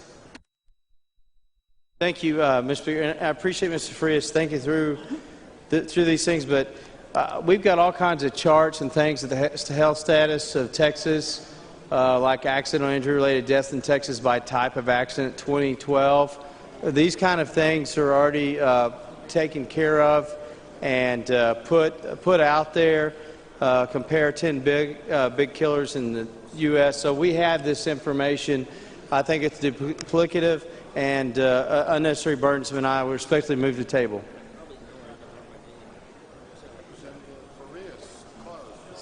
Representative Farias to close. Thank you, Representative Phillips, for that information, but we still haven't had a chance to see what these open carries are going to create.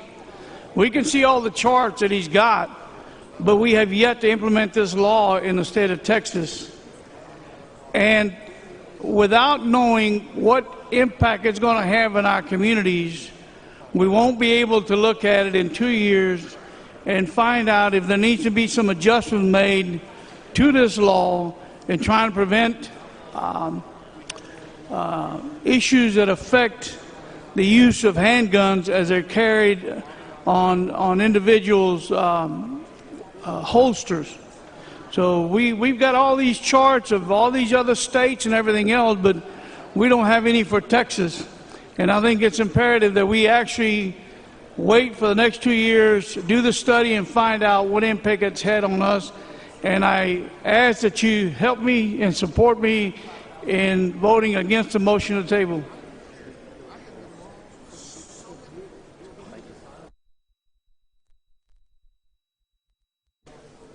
Members, Mr. Frias offers up an amendment. Mr. Phillips has moved to table. It's a record vote. The clerk will please ring the bell. Show Mr. Frias voting no and Mr. Phillips voting aye.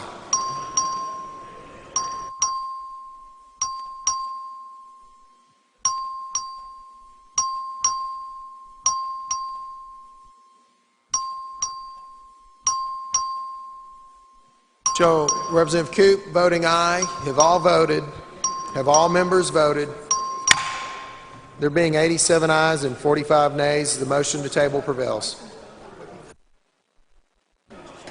Following amendment, the clerk will please read the amendment.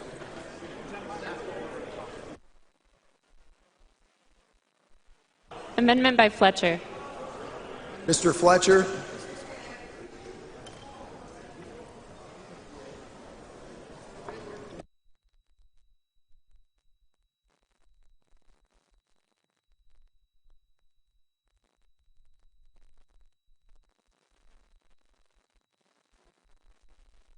Chair recognizes Mr. Fletcher.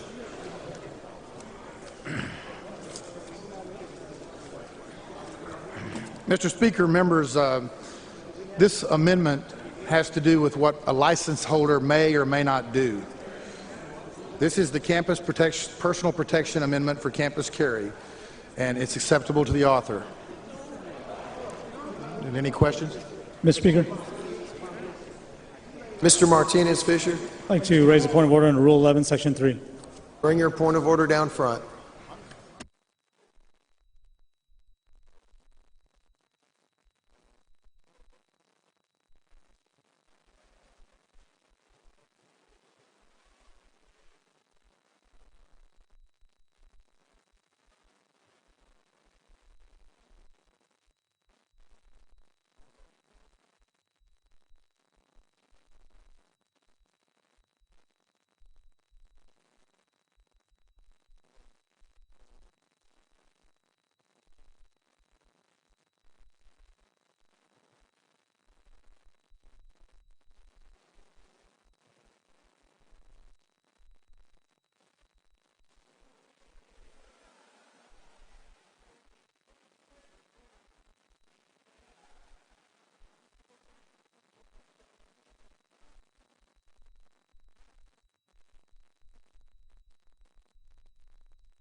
Chair recognizes Representative Davis for an announcement.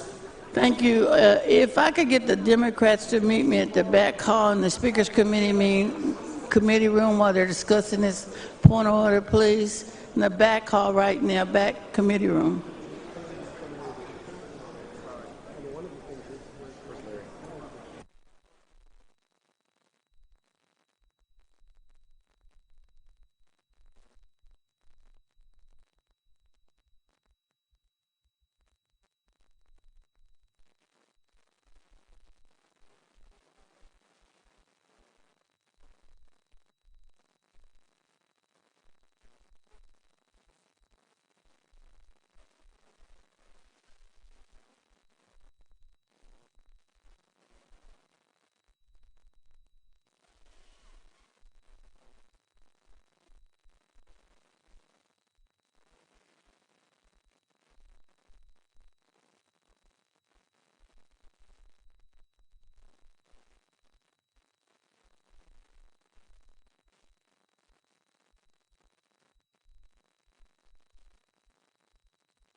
Point of order is respectfully overruled.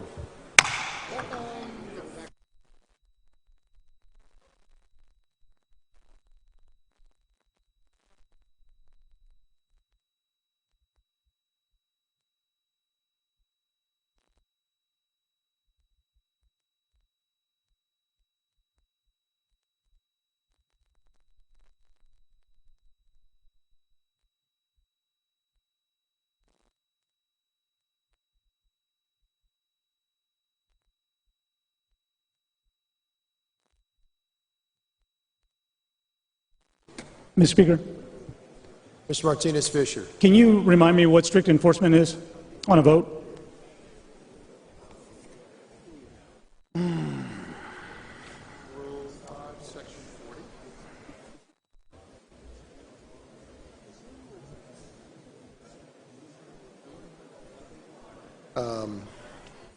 Rule 5, Section 40, recording all votes on voting machines on all votes except vice versa votes. Members shall record their votes on the voting machine and shall not be recognized by the chair to cast their votes from the floor. If a member attempts to vote from the floor, the speaker shall sustain a point of order directed against the members so doing. This rule shall not be applicable to the mover or the principal opponent of the proposition being voted on, nor to a member whose voting machine is out of order. If a member demands strict enforcement of this section, Section 47 shall not apply to the taking of a vote, and the House may discipline a member in violation of this rule pursuant to its inherent authority. And within that inherent authority, what are some of the ways the chair would discipline a member for voting for somebody else if strict enforcement was called?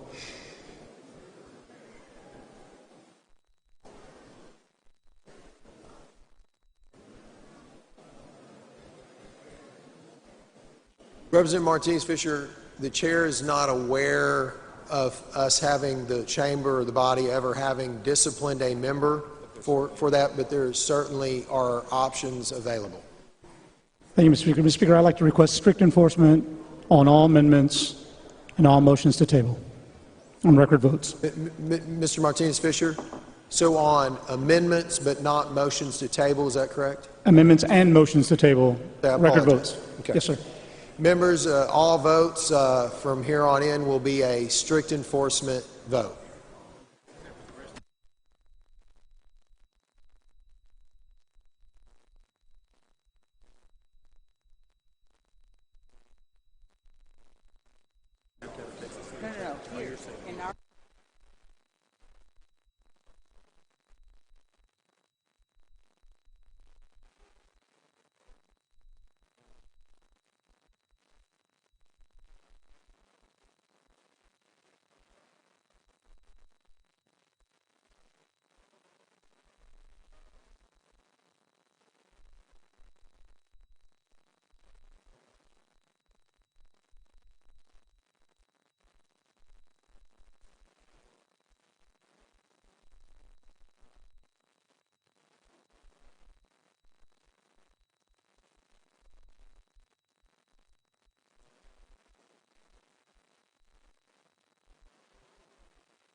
House will stand at ease until 3:30.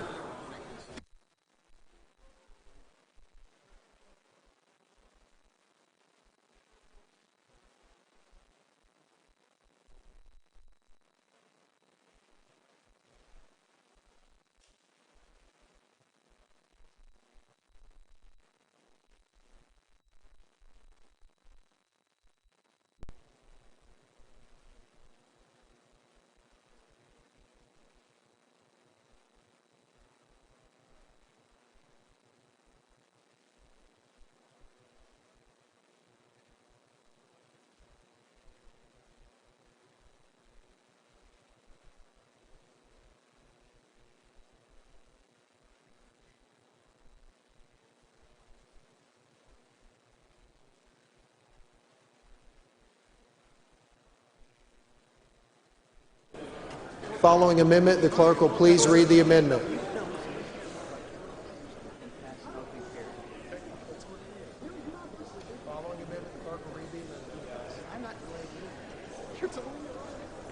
Amendment by Turner of Tarrant.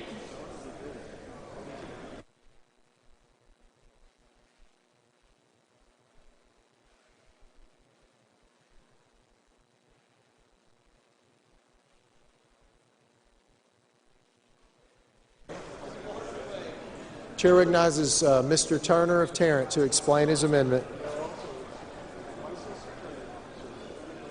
I think they've already done this.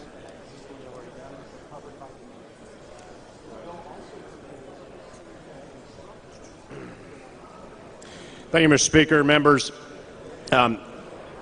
when before the legislative session began in January, I met with the chief of police in Arlington in my district, and we talked about a variety of issues, and open carry came up, and I said, you know, this may well be an issue in the legislative session. I said, what, if anything, do you think would make an open carry bill palatable to law enforcement and make it something that, at the very least, doesn't make it harder to do your job, but helps you do your job of keeping our community safe better?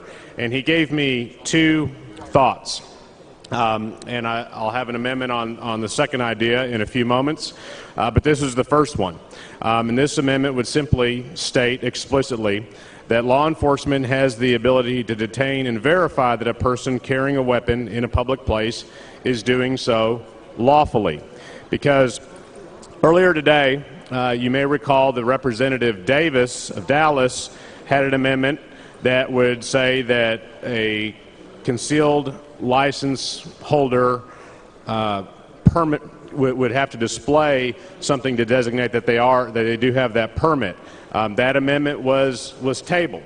So under this bill currently, if we have open carry, there is no way for any of us, including our law enforcement officers, to ascertain if someone is legally carrying openly because they have the correct permit under this bill, or if they're illegally carrying because they don't have a permit.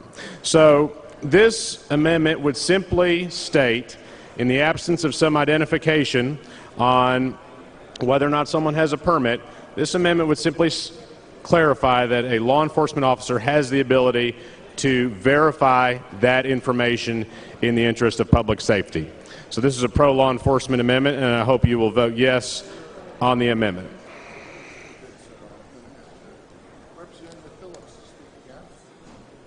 Mr. Phillips in opposition. Thank you. I would respectfully move to table this amendment. I think there's well-established law relating these issues, and I would think that with the lateness of the day, we're going to keep seeing amendments that continually try to weaken the ability of people to have their Second Amendments, and I'd move to table. Thank you. Hold on, Mr. Phillips up. Mr. Turner. Would the gentleman yield for a question? Gentleman yield for question. Yes. Gentleman yields. Mr. Phillips, let me ask you on your intent with respect to this bill. Is it your intent under this bill that are you saying that you oppose the amendment because it's not necessary or because you disagree with it? Let me ask that Let me just say first. this. I intend to oppose this amendment because I believe that we've worked through this piece of legislation.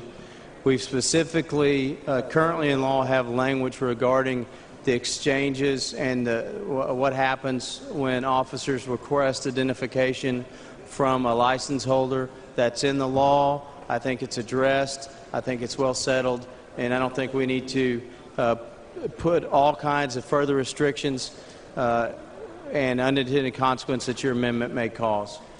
So is it your intent with your legislation, that a police officer, a law enforcement official in the state of Texas, has the ability to verify that someone who is openly carrying a weapon has the appropriate permit at their discretion? My intent is to keep current law, which is found in the... well, I understand, but we're writing a new law here. I'm just saying, as it relates to that exchange between officers as found in the Texas Concealed Handgun License Laws 2013-14. So my intent is to stay the same and to try to create new intent or to have some kind of argument and start giving terms of art. We're going to have we could have a problem with the law. So I think legally, if I say we leave it as currently is, the requirements currently in law, that's the intent I would have as it relates to that interchange you're talking about between an officer and a license holder. So understood. So the current law obviously applies to a concealed handgun license because that is the current law. Is it your intent that the current law regarding a police officer's ability to verify the permit will also apply to open carry. Right. The way the current law is written is under the government code would be correct. So the way the current law is written, it will also apply to It's a House license. Bill 910. We don't change anything regarding a license holder obligation under that. That's correct. And you don't, and law enforcement still has the ability to, if they deem it's necessary or appropriate, to verify that someone's holding the appropriate permit. They have every right to do that as part of their law enforcement responsibilities. Well, now you just said a whole bunch of words that are not what the law may or may not say. What I'm saying is we're not intending to change what the law relates to as far as an obligation of a license holder in their meeting with the peace officer. I can't make any clearer than that. I mean, the law says what it is. And understand, but I'm not talking about the obligation of the license holder. I'm talking about the ability of the law enforcement officer to be able to obtain that information. Of not changing the law. Whatever the law is on that, as it stands today, it stands in the Well, future. you are changing the law because you're about to pass a bill that would dramatically change the law. So I need to make sure that the current law is going to apply to this new law. Is that fair to ask? I see what you're saying, and I'm trying to answer it. I'm not trying to be difficult. I just don't want to start agreeing to some words that you may say that I don't think describes the current law. So the current law is real clear about what happens in the interchange between a license holder and a peace officer. And I think we leave it at that and say we're not changing that. I understand we're not changing that, but you can't, so you're not able to say, so if House Bill 910 is finally passed and is signed by the governor, is enacted later this year, that if a law enforcement official sees someone openly carrying a weapon, they have the ability to ask that person for their permit. That's the question. Well, as it's as the statute reads in there, that's the obligation that they have. The licensed carrier, if they have a right to ask them about a driver's license, to see their license or ID, they must present that to them. Right. I understand the obligation on the permit holder, but the law enforcement officer has the... It's whatever the current law is today. Okay.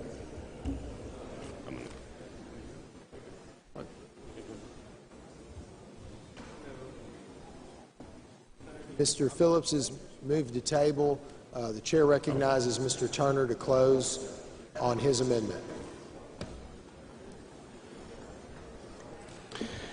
Thank you, Mr. Speaker. Members, I won't prolong this conversation, but again, this amendment would simply say that law enforcement officials in our state, police officers in your district, Department of Public Safety, troopers who are here at the Capitol and all over the state, have the ability, should they deem it necessary in their professional judgment as law enforcement officers, to verify that someone openly carrying a weapon has the appropriate permit under state law. I didn't hear in Mr. Phillips' responses to my question, I understand that the permit holder has an obligation. I never understood clearly that the police officer has the ability under House Bill 910 to do that. That's why I think we need this amendment, and I ask that you vote no on the motion to table.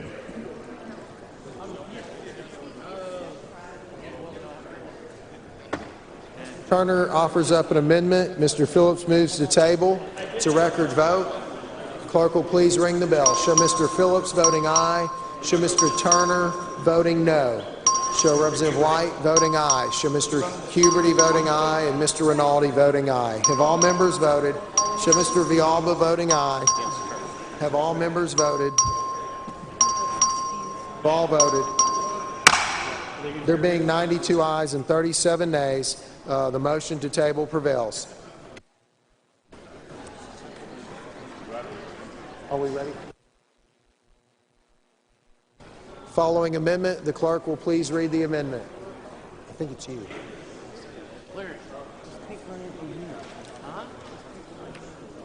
Amendment by Huberty. Chair recognizes Mr. Huberty to explain his amendment. Thank you, Mr. Speaker. Members, if you look on your computer, I can explain this pretty simply for you. I want you to, if you have time for a minute, and depending on how this goes, I'm hoping maybe the chairman will accept this. If you type in school board shooting in Florida in YouTube and you watch the last 25 seconds of the video, it's about a 6-minute long video, there was an incident that happened where a gentleman came into a school board meeting and had a problem and ended up shooting the president, the vice president, and then took shots at everybody else. I showed it to Ms. Burkett, I showed it to Patricia Harless earlier, and a few other members. It's pretty interesting. But all this amendment does is it allows a school board, at an official school board meeting, a member of the school board or the superintendent of the school governed by the school board to be able to carry. I know that people have said, geez, why can't they do it? It's just because you have schools, sometimes small schools, may not have an administration building or it can be considered a school campus. I know that there are districts out in, I believe, your neck of the woods that allow them to carry, but some don't. And I can tell you, if you've never been on a school board meeting, you've never had some very upset parents at you, you want to be able to protect yourself, especially when you're leaving the meeting and on the way to the car. It's not in statute today. I filed this bill 3 sessions in a row, never been able to get out of committee, but it's important. I think school board, my chairman's laughing at me over there, but I think this is important for our school board friends, so I move passage. Mr. Speaker. Mr. Canales? Will the gentleman yield? Mr. Huberty, would you yield for a question for Mr. Canales?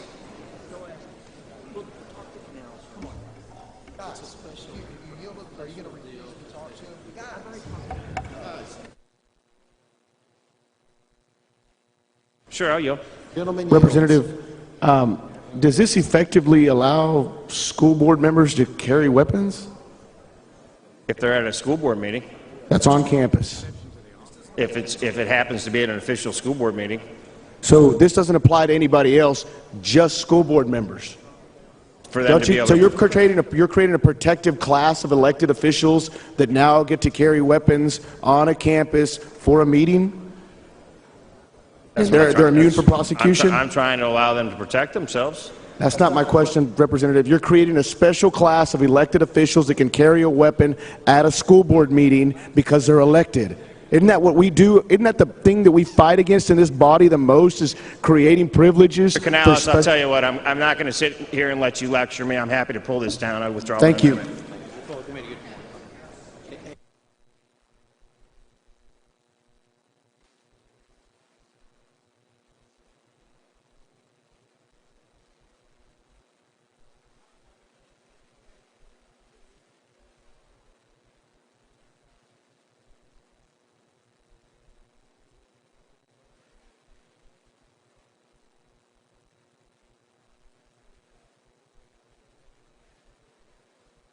Mr. Turner of Tarrant?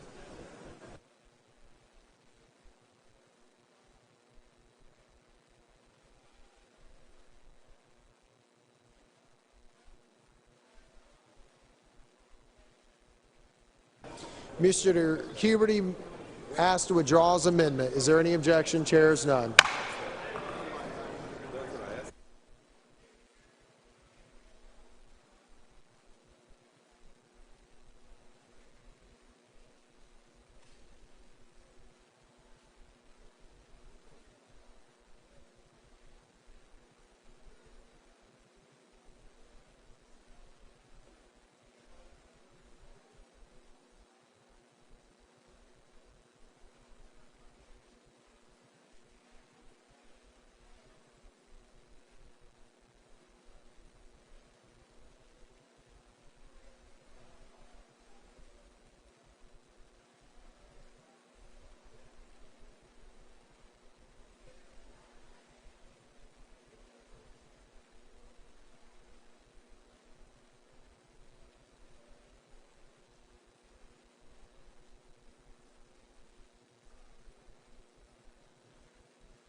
Members wishing to speak for, on, or against the bill, please let the chair know.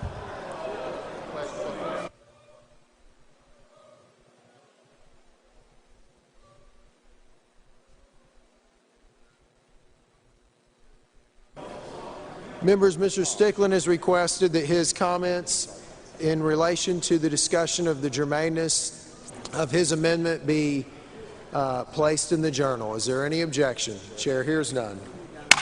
Mr. Speaker, Mr. Stickland. can I also request that the dialogue between me and the chair be placed in the journal?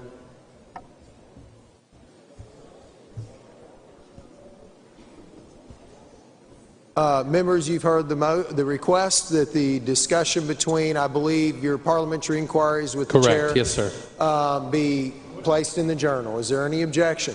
Chair hears none. So ordered. Members, we're waiting on an amendment to be drafted. Parliamentary inquiry, Mr. Speaker. Mr. Dutton, state your inquiry. I didn't understand.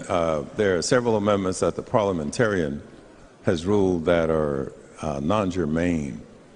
Did you say something about you were going to put something in the journal related to those? No, sir. Mr. Stickland had requested that his discussion with the chair about his amendment not being germane being put in the journal. Okay. And how about the other amendments that are non-germane? Will the parliamentarian... I believe he was talking about the conversation he and I had on the microphone. Okay. All right. Well, there are several other amendments that, not Mr. Stickland's, that the parliamentarian ruled were non-germane. Will he make any comment about those in the journal, or do we have to request that? Mr. Dutton, normally we have conversations with the members about that. Okay. Okay. So the explanation to Mr. Stickland is kind of unusual.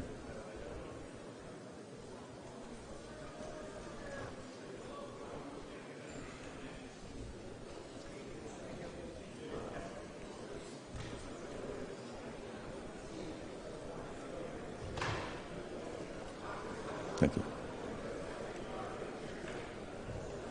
Mr. Dutton, if you'd come on down front so I can get clarity on what you're wanting us to do. Okay, thank you, Mr. Speaker.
Mr. Turner of Harris.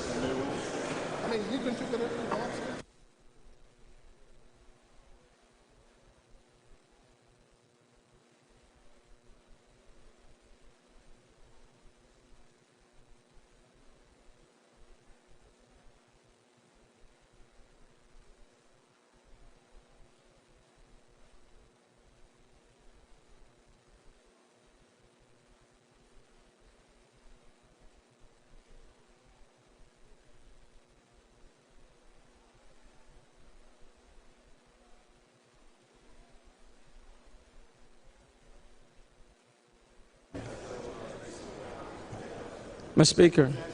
Mr. Turner. I know we're waiting on a couple of amendments, but while we're waiting, will the Well, Representative Phillips, mind just coming to the mic for a minute? Is that permissible? Possibly, but I think we may be ready for an amendment if you don't mind, Mr. Turner. Let me check that very Certainly. quickly. And certainly Mr. Phillips is going to close at some point. So, but let me see if we have an amendment to lay out. Okay, thank you. Thank you.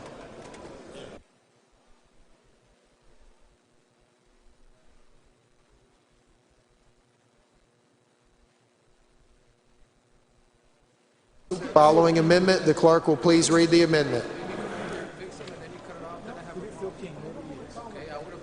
Amendment by Schaefer.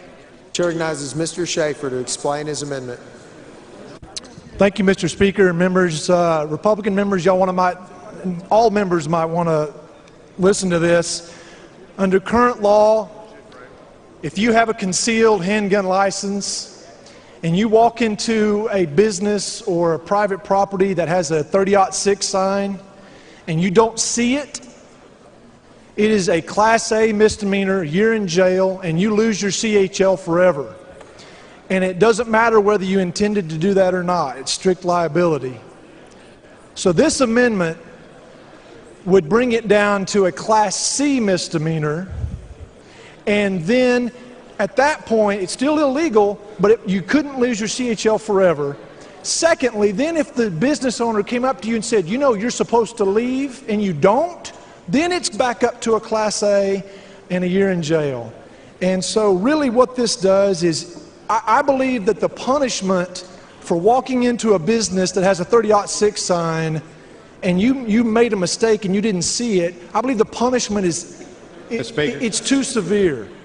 So what this does is bring it down to a Class C and give you a chance to leave. Mr. Schaefer, do you yield for a question? Yes, sir, I do. Gentleman yields. Thank you. Mr. Schaefer, I just want to make sure I understood what your amendment does.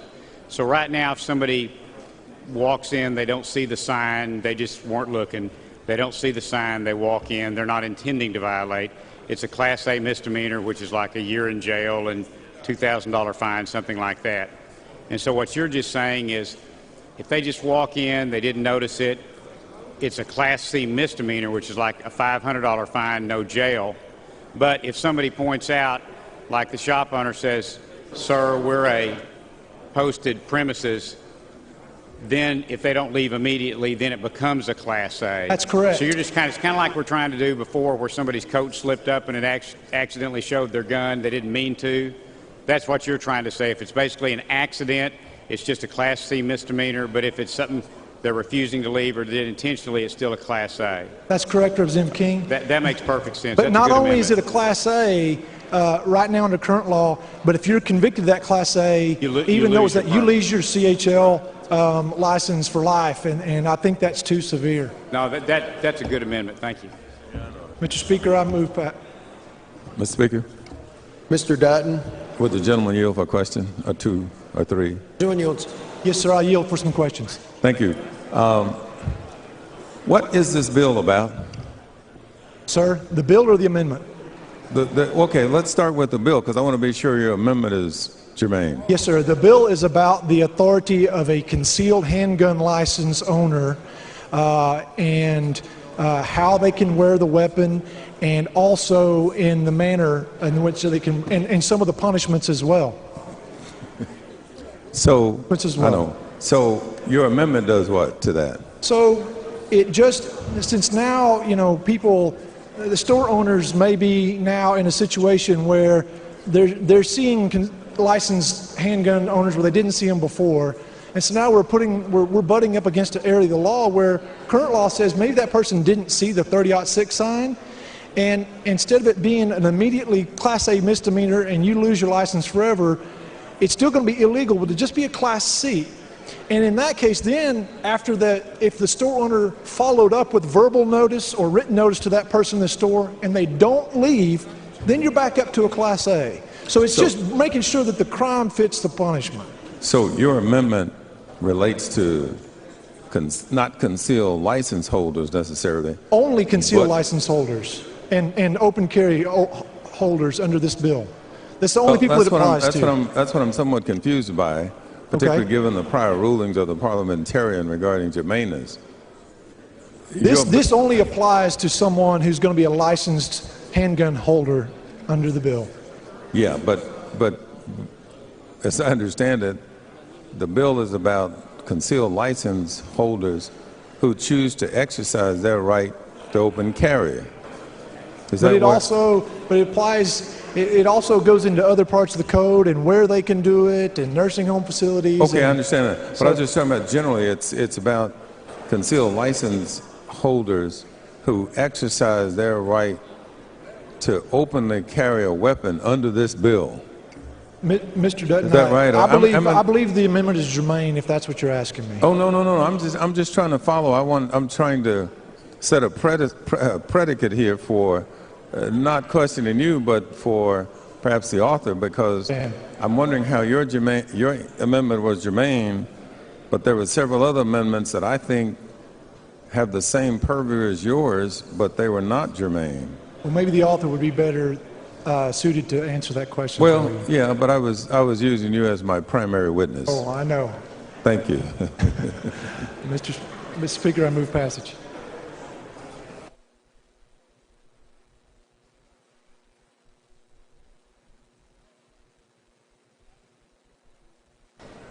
Chair recognizes Mr. Phillips in opposition to the amendment. Thank you. I appreciate Mr. Schaefer trying to make it easier on us, but he's not actually describing what he says, because it's only in Class A if you refuse to leave, and I think that was the point that was made. Well, Mr. Schaefer, you could have filed the bill and brought it to us, so go back to the bike and we can have a discussion instead of here.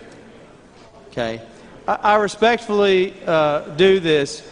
We've got, like I said, we have some other cleanup bills can relate to this. But what this says here, if you read the law... Mr. Speaker. Mr. Strickland? Does the gentleman yield for a question? No, I don't. No, he does not. Okay, and here's what it says, and this is what I understand why he says this. A license holder commits an offense if... Will the gentleman yield for a question when he's done? I'm not yielding right now. Gentleman's not yielding at this time. A license holder commits an offense if the license holder carries it and they receive notice that entry was not proper with a concealed handgun and then remaining on the property with a concealed handgun was forbidden and failed to depart. I just think at this point we don't need to be rewriting that on the floor. Mr. Speaker. Mr. Strickland? Does the gentleman yield for a question? Gentleman yield for a question. On what? On what? A question. Oh, on the amendment? Yes. Yes, the gentleman yields for a question on the amendment. Representative Phillips, you just made a statement that I wanted some clarity on. You specifically said that Representative Schaefer could file a bill if he wanted to dealing with this. I believe that he has. Were you aware of that?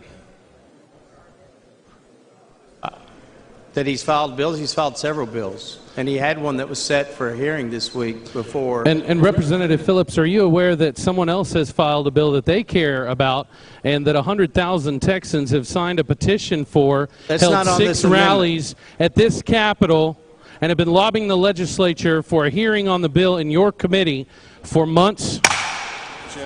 Members, we confine our remarks to the discussion before us of the amendment before us. Thank you.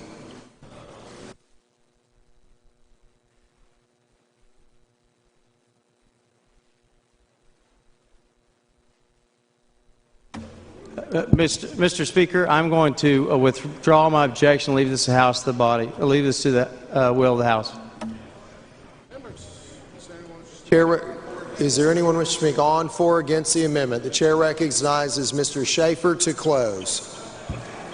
Members, this is the will of the House. Vote 1. Will of the House, vote 1. I close. Mr. Schaefer's offers up an amendment. It's an up and down vote. It's a record vote. The clerk will please ring the bell.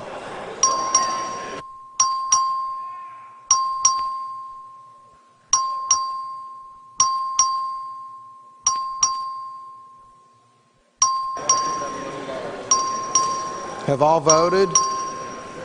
Have all members voted? Show Mr. Hughes voting no. I'm sorry. Show Mr. Hughes voting aye. Show Mr. Alonso voting no. Show Mr. Keogh voting aye. Have all voted? There being 98 ayes and 24 nays, the amendment passes.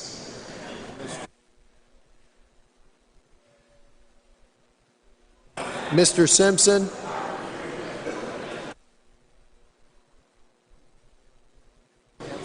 Members, is there anyone wishing to speak on, for, or against the bill? Chair recognizes Mr.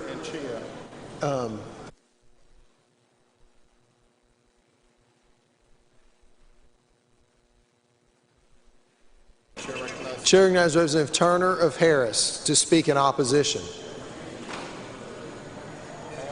I'm sorry, sir. Thank you, Mr. Speaker and members. Really?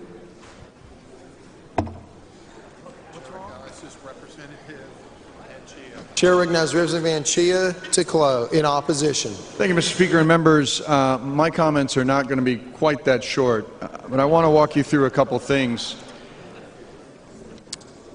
I heard from the Dallas Police Department, and they brought up an interesting point that I want to share with you, because our earlier amendment, which was defeated, that would have treated large urban areas differently from the rural areas that some of you might represent, was not adopted. And they raised a very interesting point, that since 2000, almost 60 officers across the U.S. have been murdered by their own weapon. Now, even though these officers undergo extensive training in weapons retention, both during the academy and throughout their career, officers still have their weapons taken from them.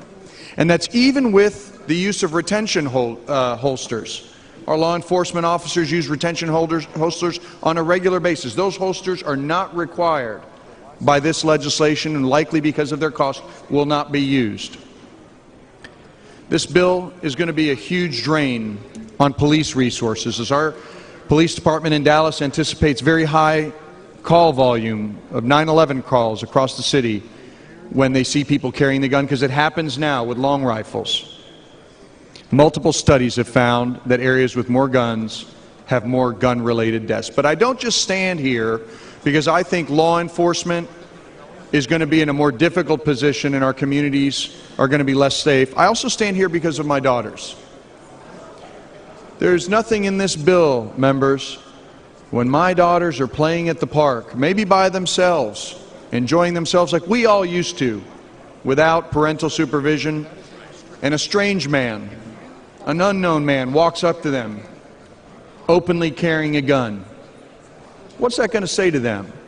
Suddenly those quote-unquote Second Amendment rights of being able to open carry interfere with my daughter's enjoyment of their day at the park, because you have a strange man with a gun walking towards my 8-year-old and my 11-year-old, and that is what you're allowing in this bill. So I rise, members, not only for the men and women of the Dallas Police Department, I rise for my daughters, because I think this makes it less safe and it infringes on their right to enjoy their community and their parks. Thank you.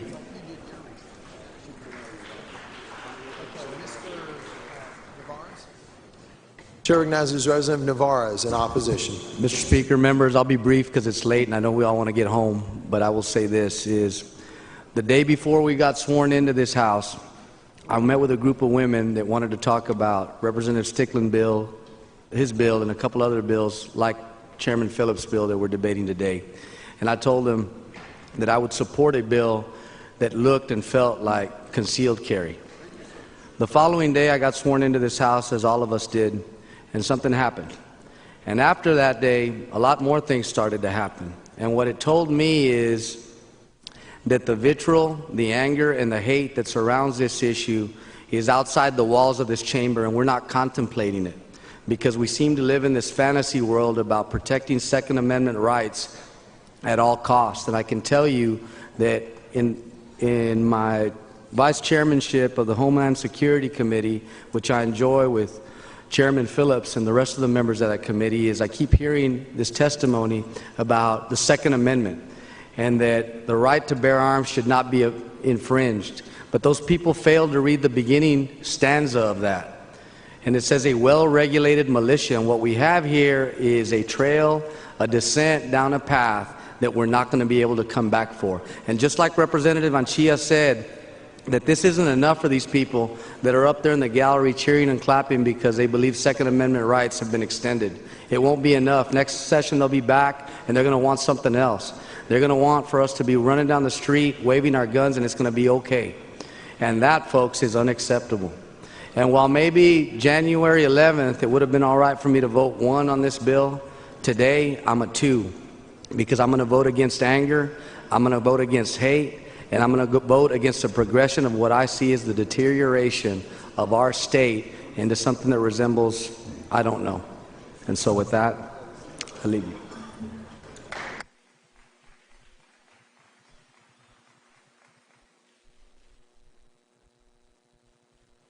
Members, anyone else wishing to speak on for or against?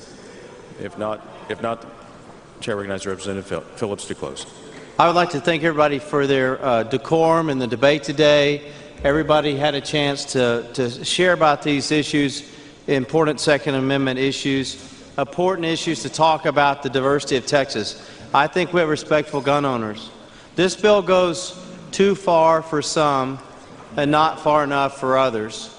But I think it's a good start to show and demonstrate that we, as citizens of Texas, can act respectful and at the same time have the ability to defend ourselves.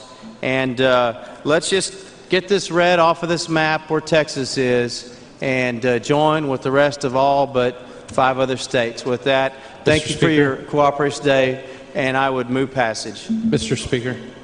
Mr. Stickland, for a purpose. Does the gentleman yield for just a couple of questions? Phillips, do you yield for a question? Questions on the bill.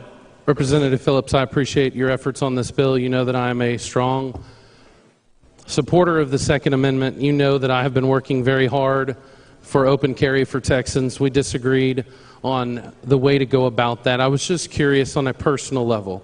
I know that you have maintained that this bill was specifically about license holders. You know my argument is different and that we shouldn't have the license to begin with. Will you honestly work with me? Will you give my bill a hearing in your committee so that we can have that discussion? You know that I am going to support your bill today because it's an advancement of Second Amendment rights, but there are literally tens of thousands of people who believe we need to go to more. Will you work with me, Representative Phillips? Let me answer that. Mr. Stickland, the fate of your bill was cast when the Senate decided they were not going to take up constitutional carry. I'm not going to argue with you. Your fate was treated as how you treated members on this floor as it related to your legislation and other legislation. It's also how those that support your amendment have treated members of this House, their families, and our staff, that there is no reason when there's other members who've worked hard, who try to work with each other, they have to have a chance to have their hearing. They're going to get a hearing. And Representative Phillips, I want you to understand and to ask you that you do understand that this is not about the way that anyone else acted. In my opinion, this is about the liberty of Texans that nothing should stand in front of. And I appreciate that. Again, will you work with me? Will you give my bill a hearing? I've already answered that. Thank you, Mr. Stickland. The Speaker. For what purpose? Mr. Dutton, for what purpose? Would the gentleman yield? Yes, sir. Chairman Phillips, the one question that hasn't been asked today, which I'd like to ask you, if this measure passes, in your opinion, is Texas going to be safer? Yes, I do believe so. And if the evidence at some point in the future renders that to be false, will you help me change this? Will I help you change that? Change this bill, yes. I guess the thing is, I don't believe that's going to happen. Otherwise, I would not have brought this bill. It wasn't the same with the concealed handgun, and it's not with this. So I can't predict the future. Oh, I I'm don't not think asking you there's- to. I was asking simply that your premise, which hasn't been proven yet, is that this bill will make Texas safer. And my question is, if the evidence turns out to be to the contrary, will you help me change it, this bill? Mr. Dutton, I will continue to do what's right, what I believe is right for my constituents in Texas, and that's all I can commit to you, and that's what I'm going to do. And with that, I would move passage. Well, Mr. Chairman, I understand you have the votes to pass this, and I'm under no illusion that this is going to change anything, our conversation here. And what I'm saying is, Harold, you want me to say, yeah, if a calamity in the whole world collapses because we passed this, then I'm going to come back and work with you. I think that that's just not a proper argument or debate here. I'm going to work with you, Harold. Well, Larry, I hate that you believe that you're the chairman of the charge of debate today. Yeah. You're not that. You're just the sponsor of the bill. You bet. And what I'm saying is, I think you're trying to make me agree that something bad's going to happen. That's not something I can agree to you with. If I think Larry, something's good for Texas, I'm going to work with you. But there are many people who disagree with your premise that Texas is going to be safer. And I regret that you seem to be taking this personal, and that's not the way I intended. Well, I don't know what to. What do I say, Harold? I will agree to come back and strip away these rights if bad things happen. Do you want me to say that? That's the only thing that I understand you want me to say. Larry, one of the best things to do in this debate and in this House is to simply tell the truth. Right. And I don't understand. That would be the only truth I would know to tell you. And the truth is, Harold, I told you, I'm going to do what I think's best for Texas now, tomorrow, and forever. And if that means working with you on something, I'm going to do that. That's the thing that I think kind of bothers me, is that you would say, gosh, you're going to do this, bad things are going to happen, and you're going to not help me fix anything. But that's exactly my point. I don't think you're hearing what the minority in here is saying to you. And if you don't listen to that, then Larry, what I'm trying to get you to do is to open up your ears a little bit wider so that you can hear what's being asked. And I was simply asking whether or not the extent to which your premise turns out to be wrong, will you do anything at all about it? And I guess what you're saying is you won't. And that's the sad point. That's not what I said, Mr. Dutton. Thank you. Have a good weekend. Thank you, everybody. Move passage. Members, the question occurs on passage to engrossment of House Bill 910. It's a record vote. The clerk ring the bell.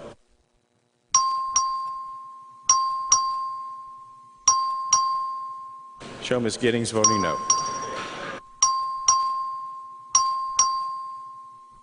Have all members voted?